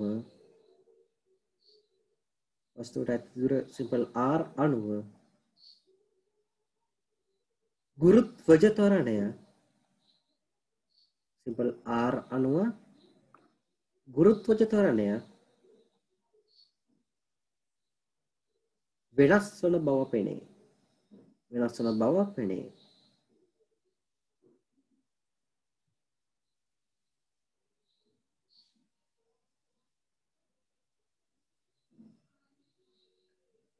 පෘථිවි පෘෂ්ඨය මතට වස්තුවක් වැටෙන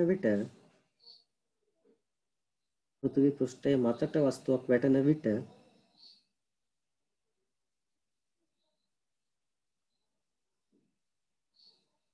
ඒ ගුරුත්වජ ත්වරණය g ලෙස සලකමු. සිම්පල් g ලෙස සලකමු.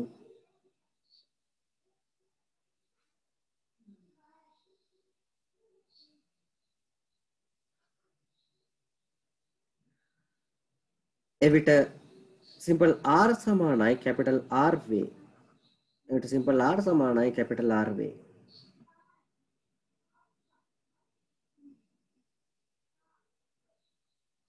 එම නිසා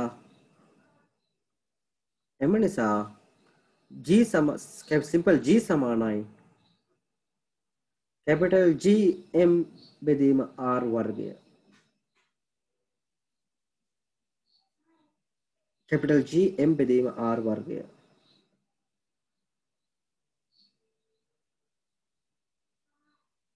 right. ඔන්න අපිට සමීකරණයක් එතකොට ආවා. මේක රතු පෑනෙන් කොටු කරලා highlight එකෙන් මාක් කරලා කළු පෑනින් වට කරලා කම්පෑන් අරන් රවුමක් ඇඳලා වතුර අරන් කපලා බිත්තිය ගහලා තියගන්න. හරි. ඒ තරම් වටිනවා. හරි. මේ සමීකරණය තුල වස්තුවේ ස්කන්ධය ඇතුළත් වෙලා තියෙනවද? මේ සමීකරණය තුල වස්තුවේ ස්කන්ධය ඇතුළත් වෙලා නැහැ. වස්තුවේ ස්කන්ධය සිම්පල් m නේද අපි ගත්තේ? ඒක සිම්පල් m මෙන්න මේ සමීකරණය තුල තියෙනවද? සිම්පල් m නැහැ. එහෙනම් ඕනෑම වස්තුවක් පෘථුවිය මතදී හෝ පෘථුවියෙන් ඕනෑම තැනකදී ඕනෑම දුරකදී ගත සමීකරණය තමයි මේ තියෙන්නේ. ඒ සමීකරණය තුනත් සිම්පල් m ඇතුළත් වෙලා නැහැ. මේ ඕනෑම තැනකදී එකම ගුරුත්වජ ත්වරණය පවතිනවා. ඒ කියන්නේ අලියෙක් මේ හරියෙන් තිබ්බොත් එහෙම අලියා මතත් පවතින එකම ත්වරණය. ඊට පස්සේ කූඹියෙක් ඔය හරියට ගිහින් ඇතරියොත් එහෙම කූඹියා මත පවතින එකම ත්වරණය. right? ඔය නිව්ටන් මේ සමීකරණානුසාරයෙන් ඔප්පු කරන්න කලින් ගැලීලියෝ එහෙම ඔය සම්බන්ධව පරීක්ෂණ කරලා පෙන්නුවා ඔක. right? සම්බන්ධ පරීක්ෂණ කරලා ඔක පෙන්නුවා. නමුත් ඒගොල්ලන්ට ඒ කරුණු ටික ඔප්පු කරලා පෙන්න ගන්න බැරි වුණා. සමීකරණ වලින් ඔප්පු කරලා පෙන්නන්න බැරි වුණා. ඒකට ඊපස්සේ නිව්ටන් තමයි ඒ සමීකරණ ටික අරගෙන ඒවා ඔප්පු කරලා පෙන්වන්නේ. يعني concept එක කලින් සංකල්පය මම කිව්වේ සංකල්පය මගින් තමයි භෞතික විද්‍යාව ගොඩනැගිලා තියෙන්නේ. සංකල්පය කලින් ඉදිරිපත් කරලා තිබුණා. හරිද? ඒ සංකල්පය අර්ථ දැක්වීමකට සමීකරණයකට ගෙනාවේ නිව්ටන්. දැන් නිව්ටන් ජනප්‍රිය වෙලා අනික් කට්ටිය ජනප්‍රිය නොවුනේ එච්චරම ජනප්‍රිය නොවුනේ ඒකයි. හරි. මෙහෙම ලියන්න. ඉහත සූත්‍රය තුල වස්තුවේ ස්කන්ධය ඇතුළත් නොවේ. ඉහත සූත්‍රය තුල වස්තුවේ ස්කන්ධය ඇතුළත් නොවේ.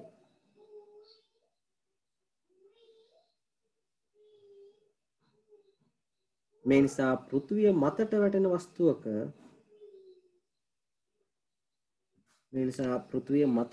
වස්තුවක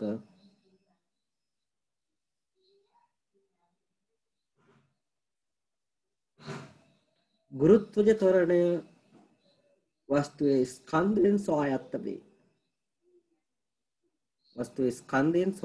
වේ.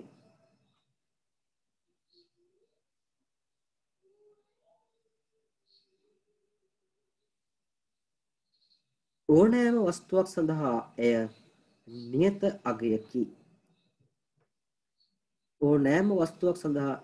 අගයකි. දැන් පේසුර කරන්න ගත්තාම ඕක සම්බන්ධ කරලා ප්‍රශ්න අහනවා. ඒකට වැරදි උත්තර ගන්න බෑ. දැන් තියරි එක හරියට දන්නවා. දැන් ඔයගලන්ට වැරදි උත්තර ගන්න අයිතියක් නැහැ. right? ඔයගොල්ලෝ අර ගොඩාක් පේපර් කරනට වඩා හරියට තියරි එක ඉගෙන ගන්නකෝ. ඊට පස්සේ ගොඩාක් පේපර් කරන්න පුළුවන් ලේසියෙන්ම. ළමයි කරන්න හරියට තියරි ඉගෙන ගන්න නැහැ. ගණන් හදලා තියරි පුළුවන් කරගන්න හදනවා. එනේ ඉතල තියරි එක හරියට ඉගෙන ගන්න. එතකොට ඕන ගානක් දැක්කහම ඒකට අදාළ තියරි එක ඔළුවට එනවා. නිකම් එනවා. ඔයගොල්ලෝ ජ්‍යාමිතිය හදද්දි මතකනේ. ඒකට අදාළ ප්‍රමේය ටක් ගාලා ඔළුවට එනවනේ නේද? වකරි එකක් දැම්මොත් එහෙම ඒකට මේ ප්‍රමේය කියලා ටක් ගාලා ප්‍රමේය හරියට ඉගෙනගෙන තියෙන නිසා. ඒ වගේ භෞතික විද්‍යාවේදීත් තියරි හරියට ඉගෙන ගන්න. ඒතර ඕන ගානක් දුන්නාම ඒ ගානට අදාළ තියරි කොටස ඔළුවට ඇවිල්ලා ඔළුව වැඩ කරලා ගාන හදන්න පුළුවන්. ගාන කියවලා ඉවරනකොට ගානට උත්තරේ ඔළුවට එනවා. උත්තරේ ගන්න විදිහ. හරි. ප්‍රශ්න පස්සේ ගොඩාක් මුලින්ම දුවන්නේ නැතුව මුලින්ම තියරි ටික හරියට ඔළුවට දාගන්න. ඊට පස්සේ ප්‍රශ්න හොයා හදන්න. ප්‍රශ්න පත්‍ර පන්න හොයා හදන්න. ඊට පස්සේ අවුලක් නැහැ හරියට මේක මුලින් කරගන්න. හරි.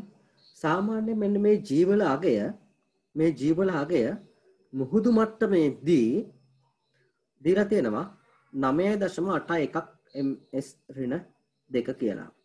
මුහුදු මට්ටමේදී ජීවල අගය 9.81 ms ඍණ 2. මේ මුහුදු මට්ටමින් ඉහළට යන සෑම කිලෝමීටර් එකක් පාසාම මුහුදු මට්ටමේ ඉඳන් ඉහළට යන සෑම කිලෝමීටර් එකක් පාසාම මෙන්න මේ ත්වරණයේ අගය හොයාගෙන තියෙනවා සෙන්ටිමීටර් එකකින් අඩු වෙනවා කියලා. ත්වරණයේ අගය අඩු වෙනවා. right? අපේ වර්ගයට සෙන්ටිමීටර් එකකින් අඩු වෙනවා කියලා හොයාගෙන තියෙනවා. ඒ හේතුව මොකද්ද? මෙන්න මේ R අඩු වෙන නිසා මේ ෆයිනල් වැලියු එක R වැඩි වෙන නිසා මේ ෆයිනල් වැලියු එක අඩු වෙනවා. ඒක සුළු කිරීම තුලින් අපිට හොයාගන්න පුළුවන්. සාමාන්‍යයෙන් අපි භෞතික විද්‍යාවේදී ගණනය කිරීම වලදී අපි සලකන්නේ මේ වස්තුන් ඔයගොල්ලන්ට යාන්ත්‍ර විද්‍යාවේදී භෞතික විද්‍යාවේදී නෙමෙයි අතන යාන්ත්‍ර විද්‍යාවේදී වස්තුන් පෘථිවියට ආසන්නව පවතිනවා කියලා තමයි අපි සලකන්නේ. يعني පෘථිවි පෘෂ්ඨයට ආසන්නයෙන් තමයි වස්තුන් තියෙන්නේ. ඒක නිසා මෙන්න මේ ජීවල අගය වෙනස් වෙන්නේ නැහැ සහ ජීවල අගය අපි 10යි ms ඍණ 2ක් කියලා සලකනවා. ඔන්නයි 10යි ms ඍණ 2 දැම්මේ කියලා දැන් ඔයගොල්ලන්ට තේරෙලා තියෙනවා. ඔයගොල්ලෝ වෘත්තය යටතේ සිරස් චලිත ප්‍රක්ෂිප්තත් සමහර විට කරලා ඇති. හේතුව ඒකට 10 දාන හේතුව දැන් ඔන්න ඉගෙන ගත්ත මම හිතන්නේ. right. ඒකට යාන්ත්‍ර විද්‍යාවේදී G වෙනුවට 10 දාලා සුළු කිරීම පහසුව සඳහා අපි එක ගන්නවා. ලියන්න යටින් මුහුදු මට්ටමේදී ගුරුත්වාකර්ෂණ ත්වරණයේ අගය මුහුදු මට්ටමේදී ගුරුත්වාකර්ෂණ ත්වරණයේ අගය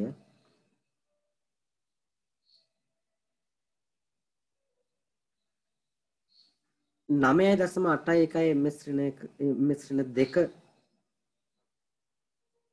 වන අතර ms ඍණ 2 අතර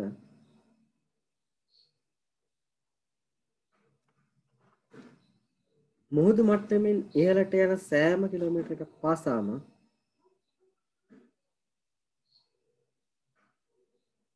මුහුදු මට්ටමින් ඉහළට යන සෑම කිලෝමීටර් එකක් පාසාම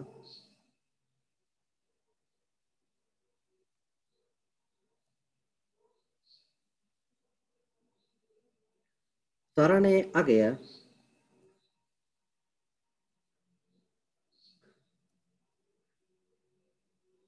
ත්වරණයේ අගය 1 සෙන්ටිමීටර්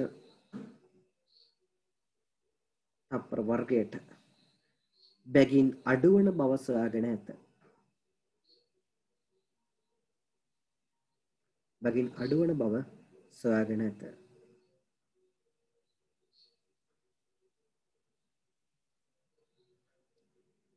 පෘථිවියට ආසන්න චලිතවලදී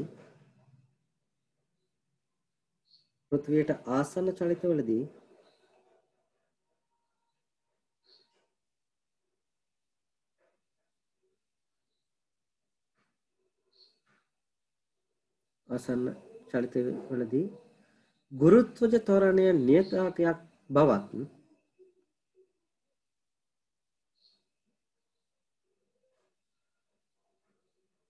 ගුරුත්වාකර්ෂණ ත්වරණය නියතාංකයක් බවත්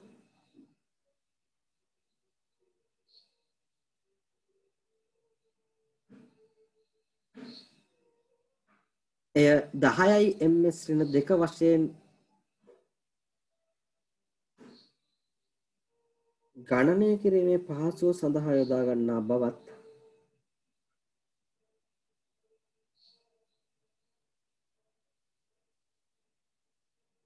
ගණනය කිරීමට යොදා ගන්නා බවත් සලකන්න.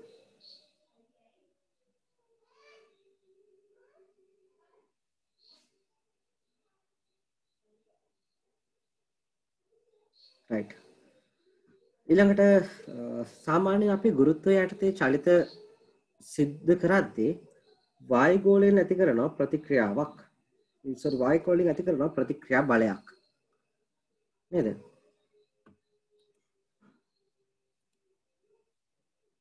වායුගෝලය නිසා ඇති වෙන ප්‍රතිරෝධයක්. ඒ කියන්නේ උඩට අපේ ගලක් ගැහුවොත් එහෙම ඒ ගල මත ඇති වෙන බලයක් වායුගෝලය නිසා. ඒක නිසා ගුරුත්වාකර්ෂණ බලයට අමතරව තවත් බලයක් ක්‍රියාත්මක වෙනවා. සාමාන්‍ය අපි ගුරුත්වයේ යටතේ චලිතය සලකද්දී ඔන්නේ වායුගෝලයෙන් ඇති කරන ප්‍රතිරෝධී බල ගණන් ගන්නේ නැහැ. ඒකත් ලියන්න යටින් ගුරුත්වයේ යටතේ සිදුවන චලිතවලදී වායුගෝලීය ප්‍රතිරෝධී බලය නොසලකා හැරේ.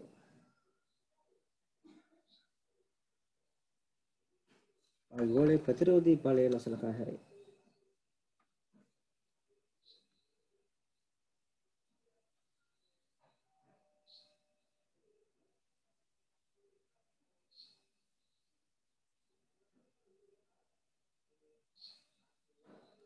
right. මාතෘකාව ලියන්න. වස්තුවක ස්කන්ධයකින් බර දැක්වීම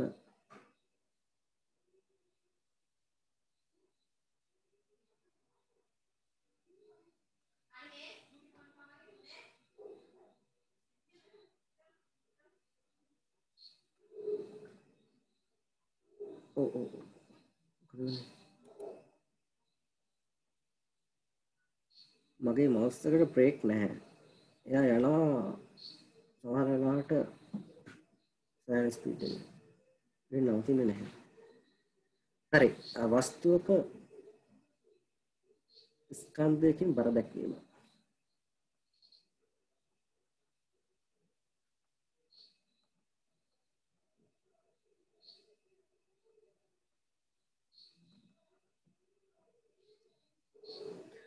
හරි. අපි ගත්තොත් ස්කන්ධය සිම්පල් m වන වස්තුවක් මම නන්දිනම් පෘථුවිය ගෝලාකාර වුණාට අපි මේ වගේ චලිතයන් වලදී පෘථුවිය සලකන්නේ අත්‍තරම අර කාගේද සූරවප්පගේ කාලේ වගේ තැටියක් කියලා අපි සලකන්නේ. මේ වගේ ෆ්ලැට් කියලා අපි සලකන්නේ. right. එතකොට මෙන්න මේ පෘථුවිය මගින් සිරස පහළට ඇති කරන ගුරුත්වාකර්ෂණ බලය F කියලා අපි සැලකමු. එතකොට මෙයාගේ ත්වරණය සිරස පහළට තියෙන ත්වරණය සිම්පල් A G කියලා අපි සැලකමු. සිම්පල් A වලගේ G කියලා අපි සැලකමු. right. මෙයා m කිලෝග්‍රෑම් වලින් දීලා තියෙනවා නම් මෙන්න මේ ඇති වෙන සිරස පහළට ඇති වෙන බලය අපිට ලියන්න පුළුවන් මෙහෙම.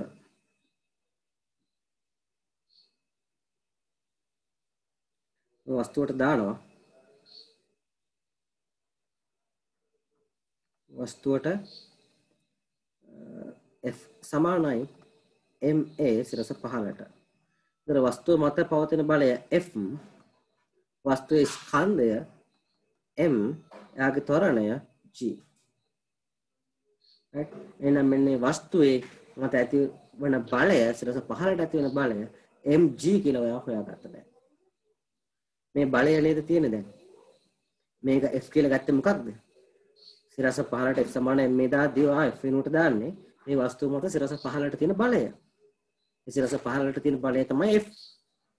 f කියන්නේ මෙන්න පෘථිවිය මගින් මේ වස්තුව මත සිරස පහළට ඇති කරන බලය. එහෙනම් ඒ බලය සමාන වුණා නේද mg ට? ඉතින් ඔයගොල්ලන්ට කියනවා ස්කන්ධයේ g වලින් වැඩි කරලා බර ගන්න කියලා. දැන් ඒකට හේතුවත් මම හිතන්නේ පැහැදිලි වෙන්නේ නැති. ඒ වැටෙන වස්තුවට f සමාන ma දැම්මොත් ඇති වෙන බලය mg කියලා අපිට මෙතන ලැබෙනවා. නේද? ඒක උදාහරණයක් විදිහට මම ගත්තොත් එහෙම 5 කිලෝග්‍රෑම් වස්තුවක බර 5 කිලෝග්‍රෑම් වස්තුවක බර එන්න අපිට F සමානයි 5 G. ඔය G වලගේ අපිට 10ක් කියලා ගන්න කිව්වා දැන් පොඩ්ඩකට කලින්. ඒක නිසා 10න් වැඩි කරපුවාම 50යි කියලා එනවා. එතන මේක දෙන්නේ අපි නිව්ටන් වලින්, බලයක් නම් නිව්ටන් වලින් දෙන්න ඕන. right. ඉතින් ඔහොම තමයි ඕගොල්ලෝ 10න් වැඩි කරලා ගන්න කියන එකේ හරය. right මෙන්න මේ රූපය අඳගන්න ඒ ග්‍රෑම් 10න් වැඩි කරන්න බෑ නේද? ග්‍රෑම් නේ කිලෝග්‍රෑම්. මේ g කියන්නේ මොකක්ද? g කියන්නේ ගුරුත්වයේ ත්වරණය.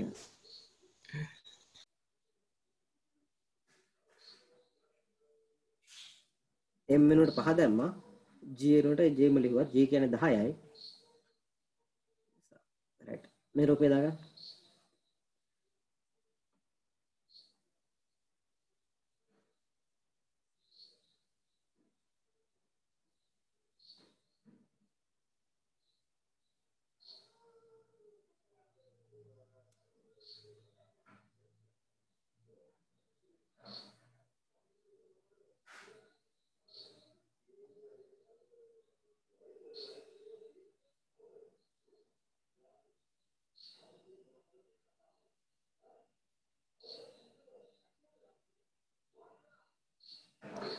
හරි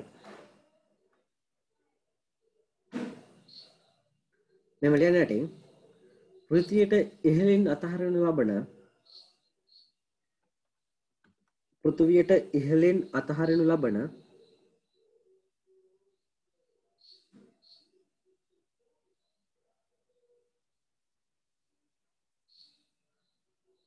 ස්කන්ධය m වන වස්තුවක්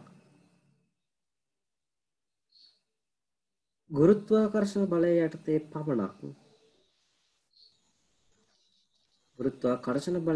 පමණක්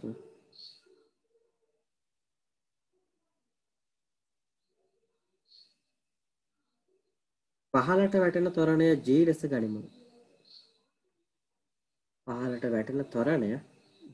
ගනිමු.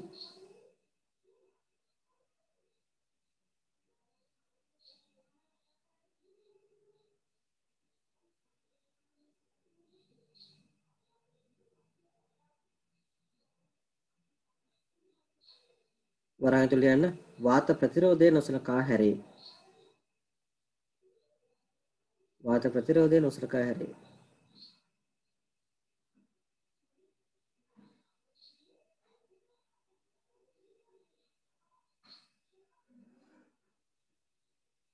ඊට පස්සේ ලියන්න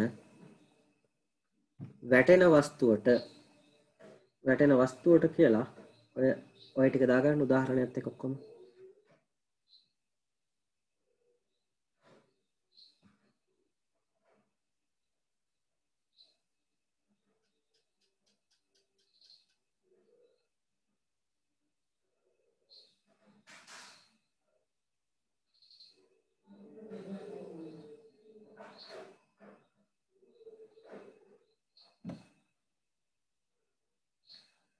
දැන් ප්‍රශ්න අහන්න ඔයගලන්ට අයිතියක් තියෙනවා.